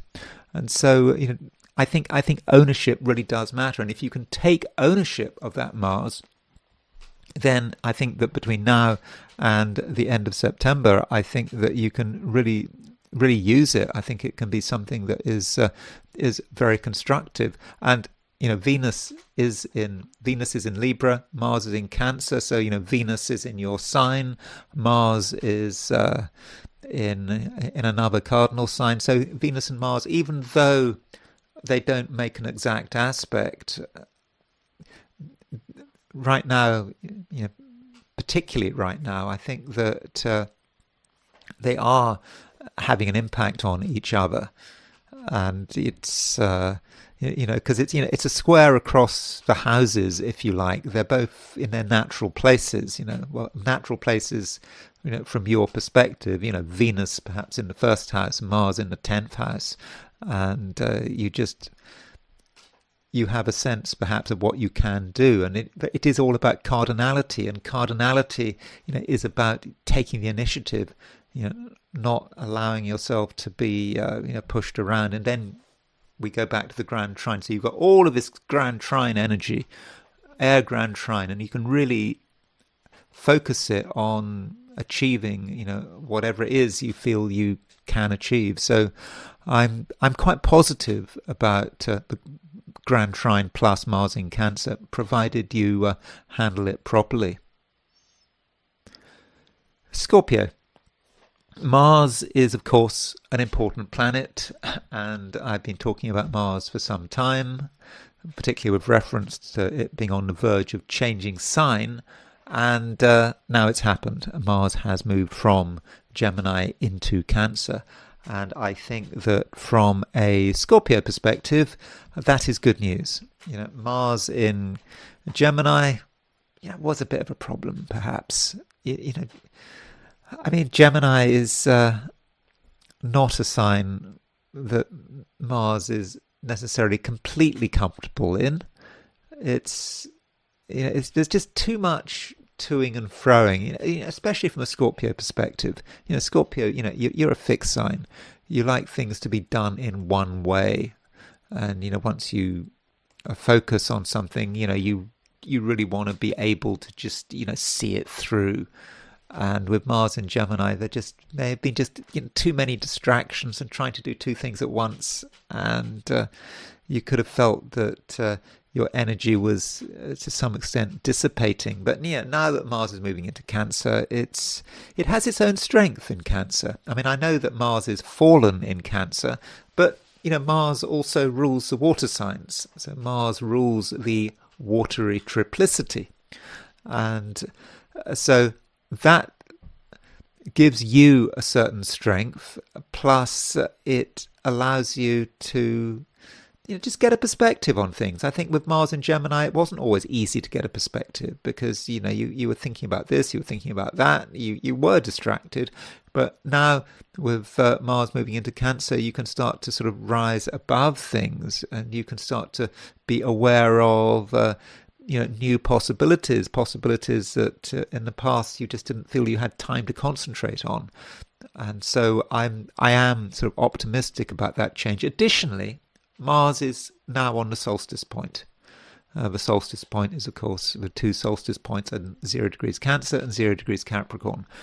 And so with Mars on the Solstice Point, that definitely gives you a certain strength. It gives you a strength to to be yourself, and just also to interact with the outside world in a powerful way. And with Mars, Mars on the solstice point. Well, this is Mars, because Mars is square 0 degrees Aries. It's obviously conjunct 0 degrees Cancer, and Alfred Witter in his rules for planetary pictures, he said about Mars and the Aries point, because Mars is square the Aries point. He talked about or he suggested something like a force of nature. Yet you can be a force of nature with Mars on the solstice point.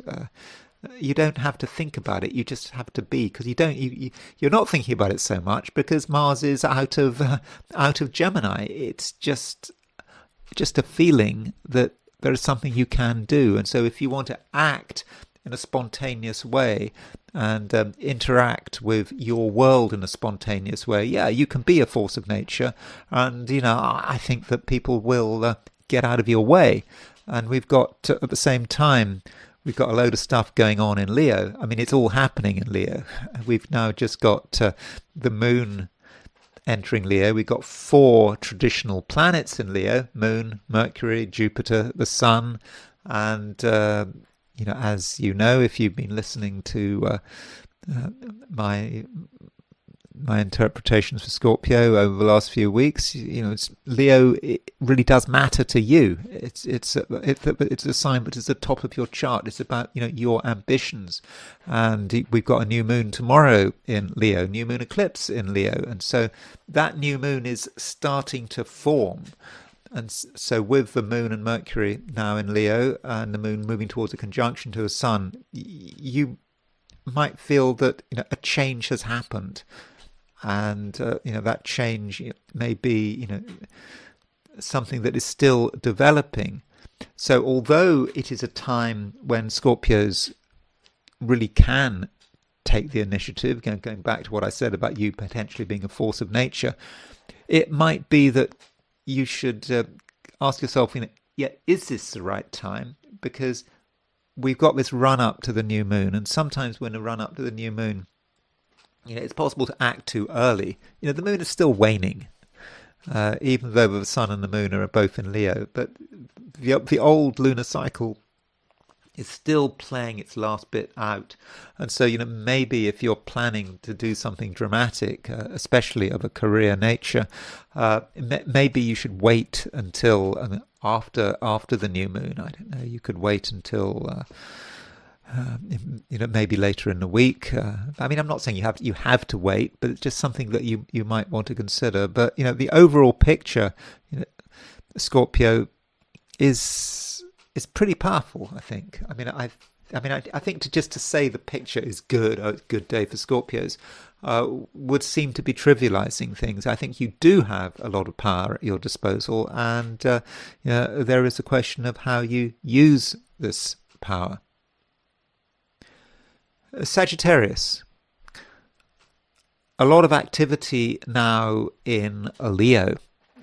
We've got 4 planets in Leo, and the moon has moved out of Cancer, which was not necessarily the best place for the moon to be from a Sagittarian perspective.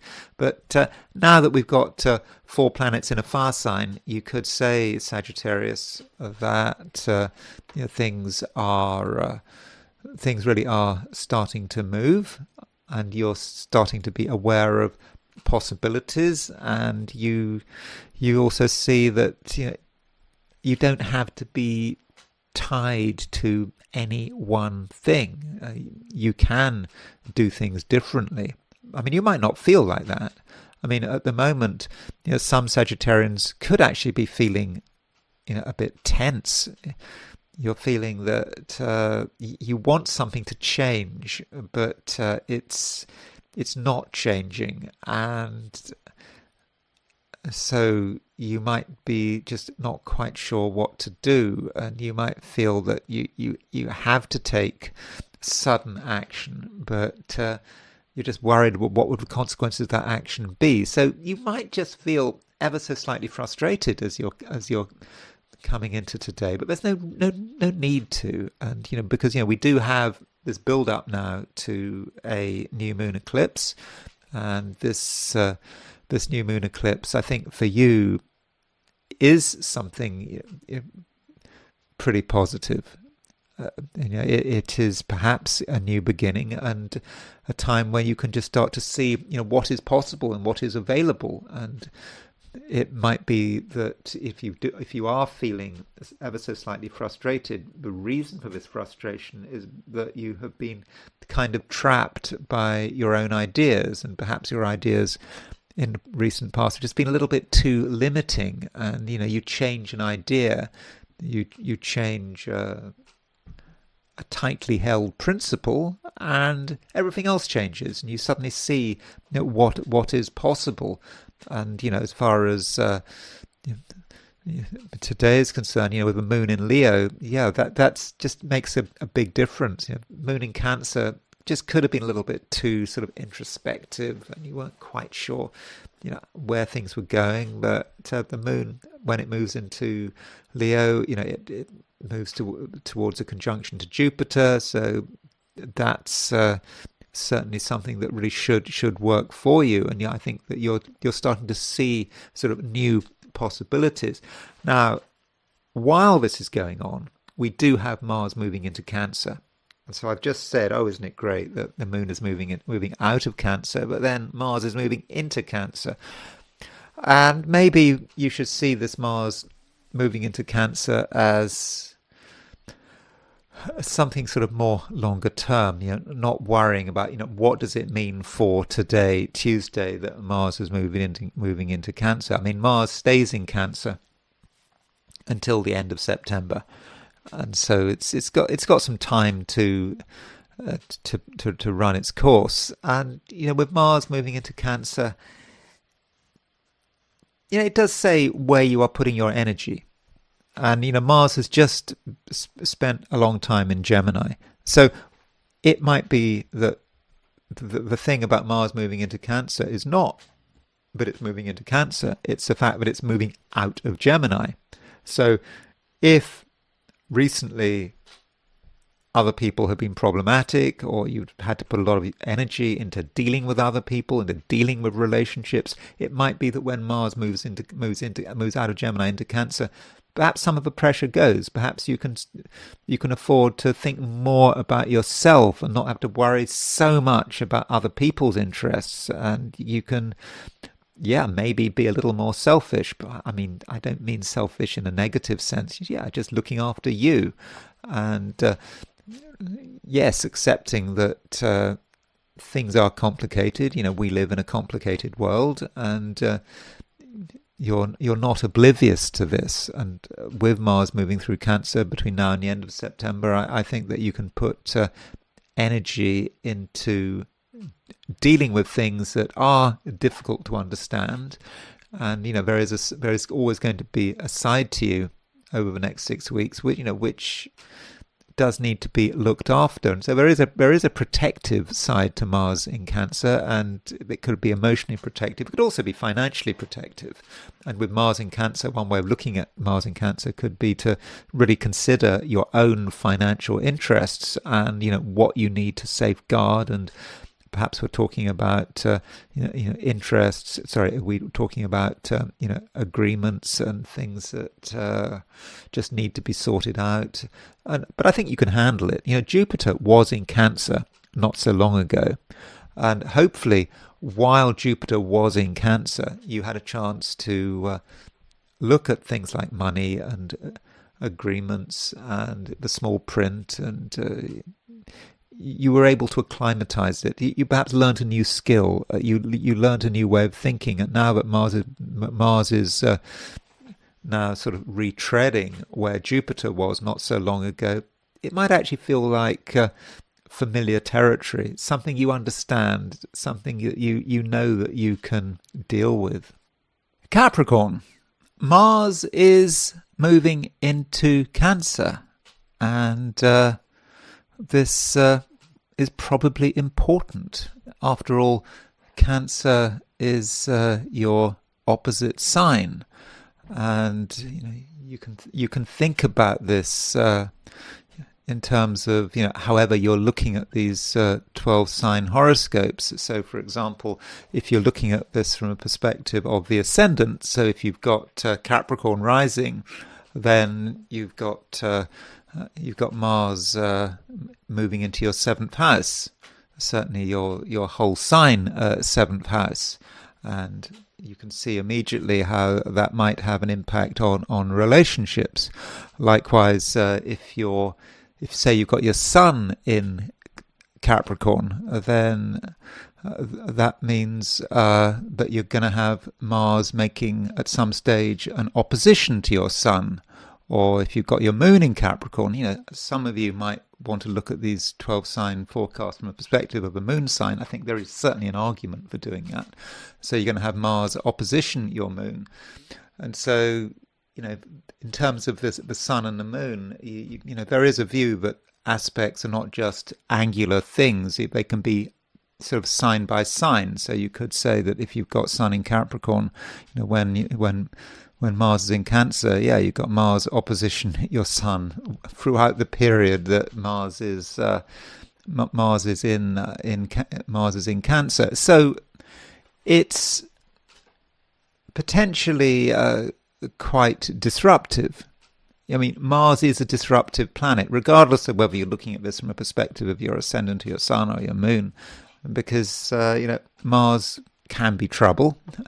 Mars can just be something problematic that you have to deal with, and it could represent a person who just creates problems, who is argumentative. One can think of the nature of Mars.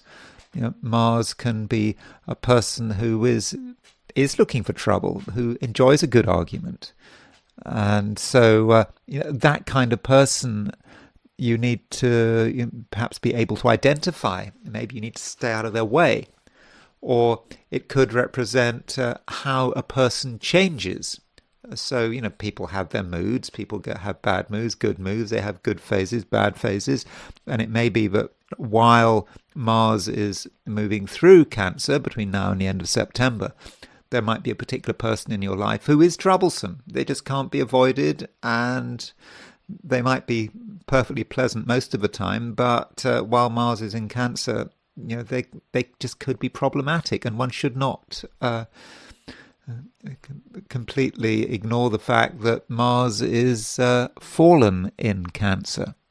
So Cancer is a sign where Mars doesn't work especially well, and Mars in Cancer can be perhaps more emotional than usual, can be more brooding than usual.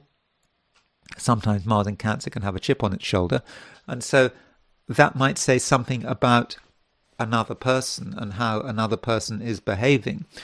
So while Mars is moving through Cancer, I think that relationships have to be treated with caution, but you also have to be self-aware, because when you're talking about your opposite sign, Cancer, it can be about projection.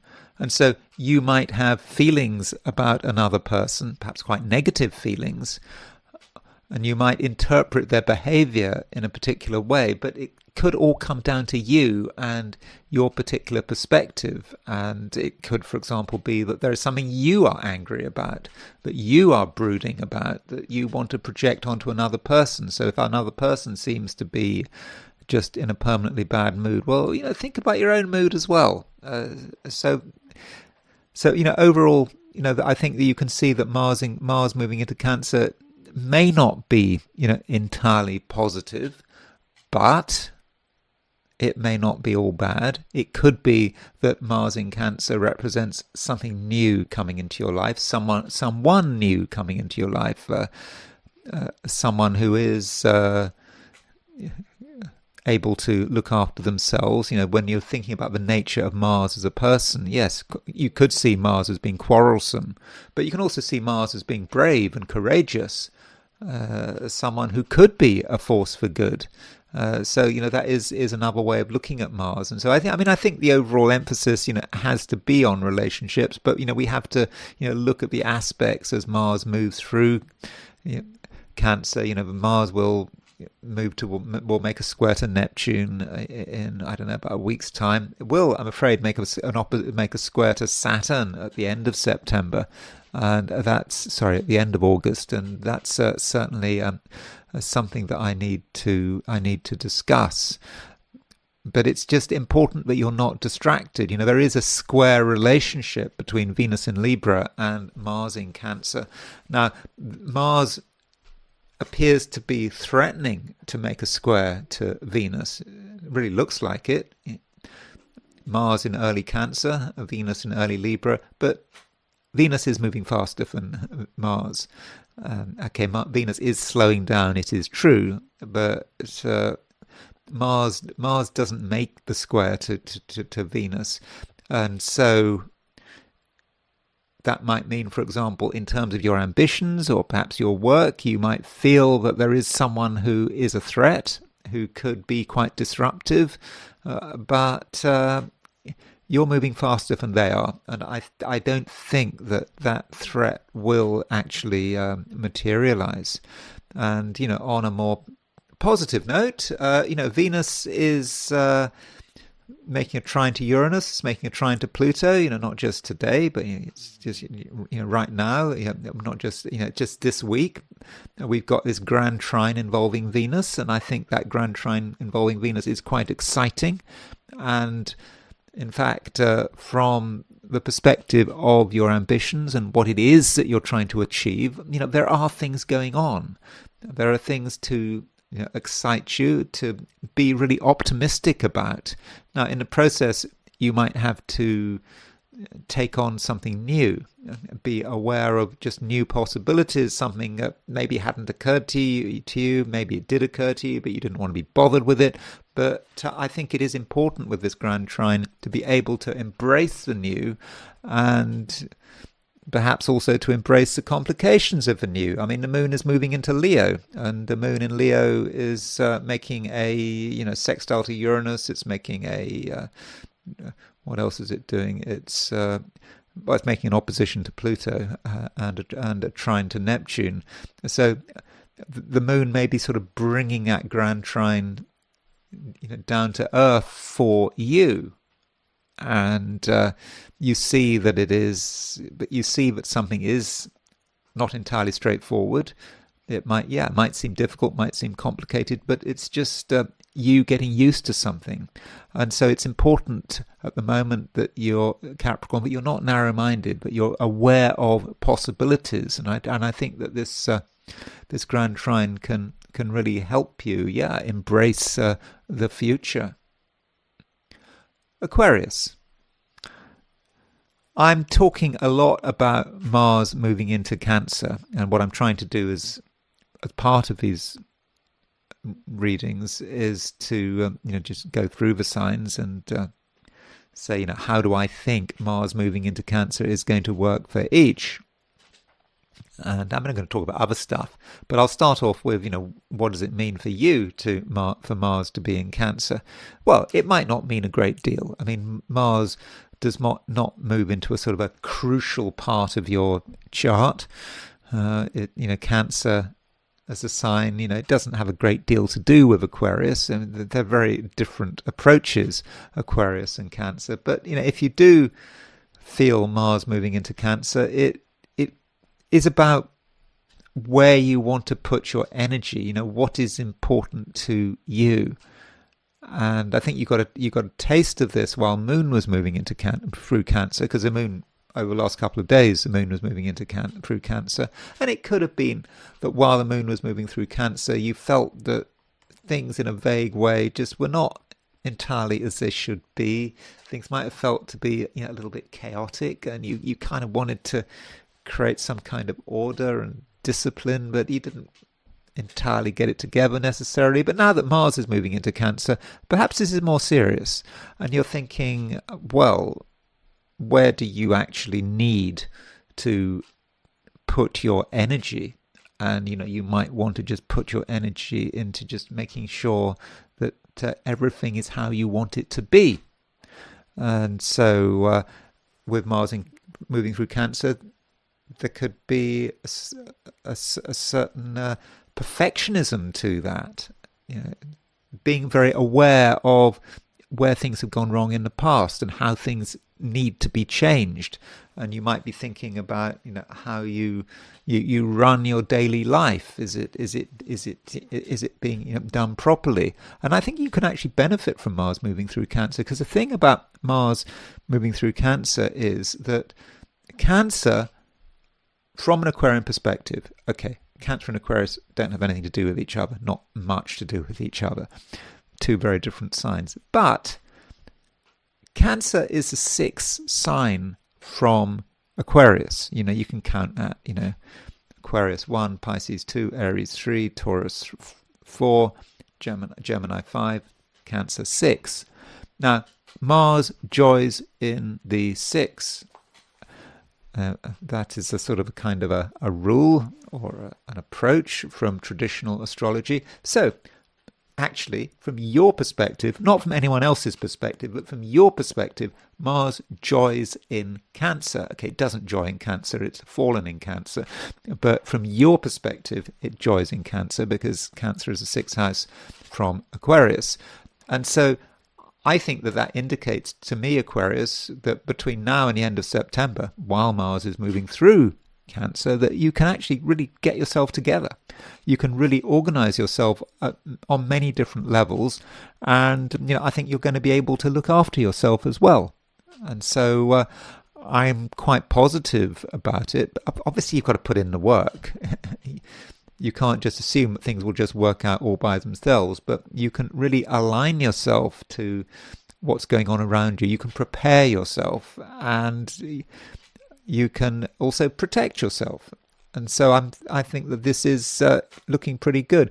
And Mars in the sixth house is connected with animals, small animals, I think smaller than a goat. So dogs, cats, rabbits, guinea pigs, not whales, not horses, not cows, but smaller animals, household pets, for example, or household companion animals. So I don't know, if you have a pet, you might find that between now and the end of September, you might be putting more energy into it, or might be a time where you feel you want to get a pet or get a small animal. I'm not saying you should. You've got to work out whether that's a practical thing to do. And there is also perhaps a humanitarian, compassionate side to it. Getting perhaps more upset than usual about animals being mistreated, and so there might be actually an activist element to Mars moving through Cancer. It's when it comes to animals, particularly smaller animals, it won't take much to upset you if you see mistreatment or hear about mistreatment. So yeah, that's Mars in Cancer. I mean, Mars will do stuff while it is moving through Cancer. I mean, Mars will make a square to Neptune soon. End of the month, Mars makes a square to Saturn. That's certainly something that needs to be talked about. But that's not the only thing going on today. I mean, today we have a lot of activity in Leo. This is a build-up to the eclipse, because tomorrow we've got an eclipse of the sun, and we've got 4 traditional planets now in Leo, plus the South Node. And of course, Leo is your opposite sign, and so with the moon now in Leo, that just might say something about the other. And it's been building up. Okay, you've got Jupiter in Leo, and Jupiter's going to be in Leo until next July. So Jupiter can be about relationship, potentially benefiting from other people, and just also in general understanding the role of other people in your life. And so with the moon, for example, making a conjunction to Mercury, you've got a lot to say, or perhaps someone else has got a lot to say. And so there is quite a lot to be talked about. At least there are things that can be talked about. And I think it is a good time to, interact with other people. And if you're sharing the same space with another person, I think, see what that other person has got to say, and that relationship might have to be negotiated. There may be things that really need to be discussed, but as far as your actual actions today, I wouldn't do anything specific today. I wouldn't take any big initiatives today. It is the run up to a new moon. The moon is waning, and perhaps you should let other people take the initiative, within reason. Perhaps other people have their own ideas about what should and shouldn't be done, and perhaps you can watch from afar. If you take your own initiatives, I'm not convinced they're going to work. I think you just might find that they just get bogged down. So, in that sense, I think that does take some of the pressure off you. There's nothing absolutely Aquarius that you have to do today. Pisces. Mars is now changing sign, and it's moving into a water sign. It's moving out of Gemini, which is an air sign, into a water sign. And from a Piscean perspective, I think that's good. I think that Mars in Gemini has its problems from a Piscean perspective.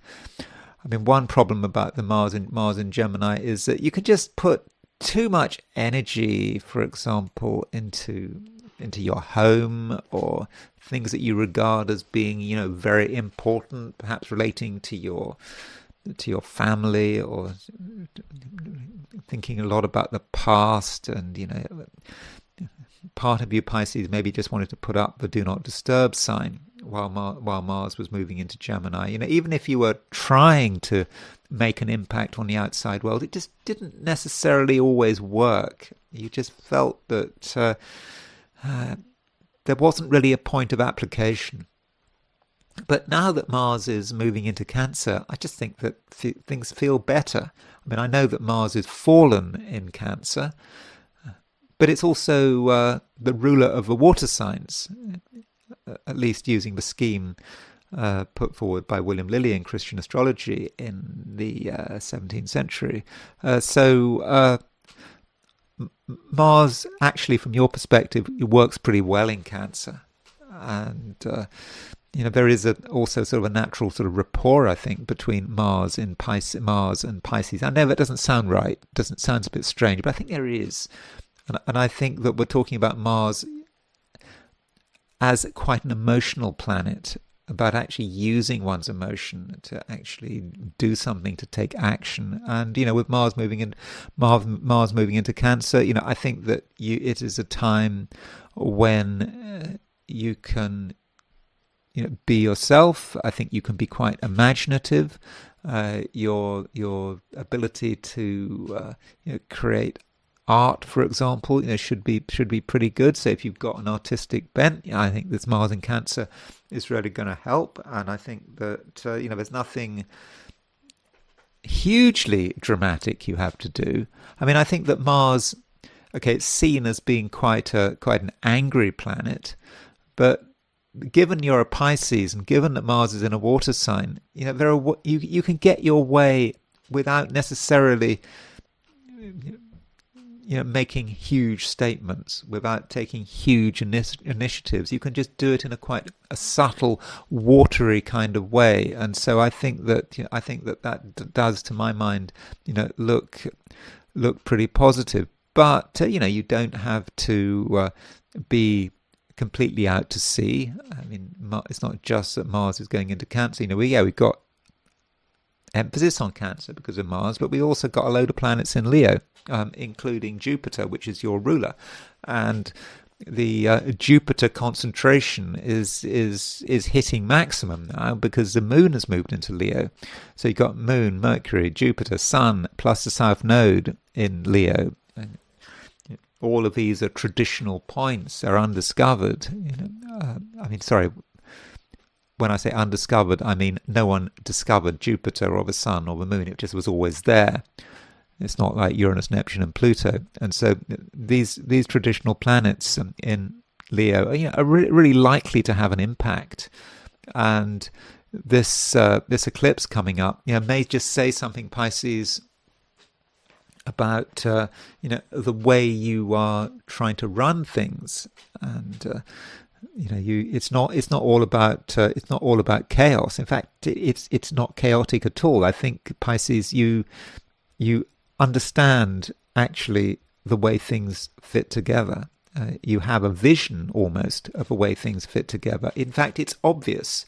And so if you're wondering about what to do, in a general sense, I think that these Leo planets are kind of telling you what to do and what not to do, how you need to sort of get yourself together. So if you're feeling a little bit frustrated, as you might be, just feeling that nothing is quite going on, but you'd love something to go on, you just want that excitement, but perhaps you're afraid of the excitement, and so you just not quite sure what to do next. I think it will start to be revealed to you, as the eclipse becomes exact. And of course, I'll be talking about that tomorrow. I think that I think this eclipse is going to be constructive, and it will allow you to perhaps to create the right framework for yourself. But anyway, I'll be talking about that in tomorrow's reading. So those are my forecasts for the 12 signs. And now, as usual, I want to turn to the I Ching. So I asked the question, what is Tuesday going to be like for those watching the I Ching section of this video? And the first hexagram I got was hexagram number 13, a fellowship with others. The Wilhelm translation of the I Ching, I think, calls it fellowship with men, but I just think that was just a bit too gendered. I mean, I think to say specifically with men, I think fellowship with others is probably a better way of describing it, with others. And the social side of things really could be quite important today. Even if you have no contact with anyone, you're just aware that, there are just people out there, and people out there, you need to deal with them, or at least you think you need to deal with them. And there is this question of, group dynamics, and how do people work together, and, is it good, is it bad? And we have the second line moving, and the second line moving isn't great, actually. It's suggesting that if you do spend time with other people, it might all turn into a question of them and us. It's I think in psychology, was it called a social identity theory? When people come together, they talk about in groups and out groups. This is us, this is who we are, and everyone outside our group, well, they're the enemy, and we're at odds with them. And so there is quite a lot of factionalism going on. And this factionalism could take place, for example, if you're working, then there might be different factions, different people. There are people who are working against your interests, or who seem to be working against your interests, and so there's one group of people, there's another group of people, and whatever you're doing, maybe even in your own family, you can have factions. If there are enough people around you, you can have factions. And so this factionalism kind of works against this whole concept of fellowship with others. How can you have a good relationship with other people if people are just thinking about themselves, trying to dump their agenda on you? And the question is, is it worth the effort? And so socializing could actually be quite exhausting, and there just could be just something rather unpleasant going on, or it might just be something you notice, when it may not involve you directly, but it's just you notice that people are fragmenting into their different groups and their different camps, and it's certainly not healthy. Now, with the second line moving, it does mean that we move to a second hexagram, and the second hexagram we move to is hexagram number 1, which is the creative. I mean, that happens because this bottom line moves from being broken to unbroken. So that means that we have all 6 lines being unbroken. So we get this, the creative, which in a way is kind of a lot more positive. And it's kind of saying perhaps you have to sort of break free from that factionalism and the arguments and so forth, and move on to something else, something new. And it's kind of appropriate this is happening just as we get ready for a new moon, this new moon eclipse. So perhaps, the moon is waning, something is coming to an end. The waning moon can often be unfortunate. Maybe things are starting to break up as the moon wanes, and people, you're starting to be aware of the differences in people. And now it's time to move away from all of that and to perhaps start something new. That's what the creative is about. Moving away from the arguments and the factions and the disagreements and the unpleasantness, and just breaking free and deciding what you want to do. And because it's a creative, one shouldn't even try to define it. It represents the dragon. The dragon is unleashed, and it's a creative force. Yeah, and if you try to put a label on a dragon, well, you're kind of trying to diminish the dragon. You just let the creative power develop, and that's simply what you should be doing today, I think. And there's nothing specific you have to do, because you can't be specific when you're dealing with the creative power, that raw, primal creative power which is being unleashed. So it just may be a question of seeing where that power takes you. And that's all I've got to say. Thank you very much for watching this video. I hope you enjoyed this video. I hope you have a great Tuesday. If you did enjoy this video, I'd be very grateful if you were to like it. If you're not subscribed, I'd be super grateful if you were to subscribe. As you might know, I have launched a membership section of this channel. For those, if you become a member, you do get an extra video every week, and there's a single tier, and the base price of it is $4.99. Unfortunately, there may be additional payments like, I don't know, local taxes or platform fees and so forth, but it is now available, the membership, so I thought I would remind you of that. Anyway, I'm sure I will talk to you again very soon.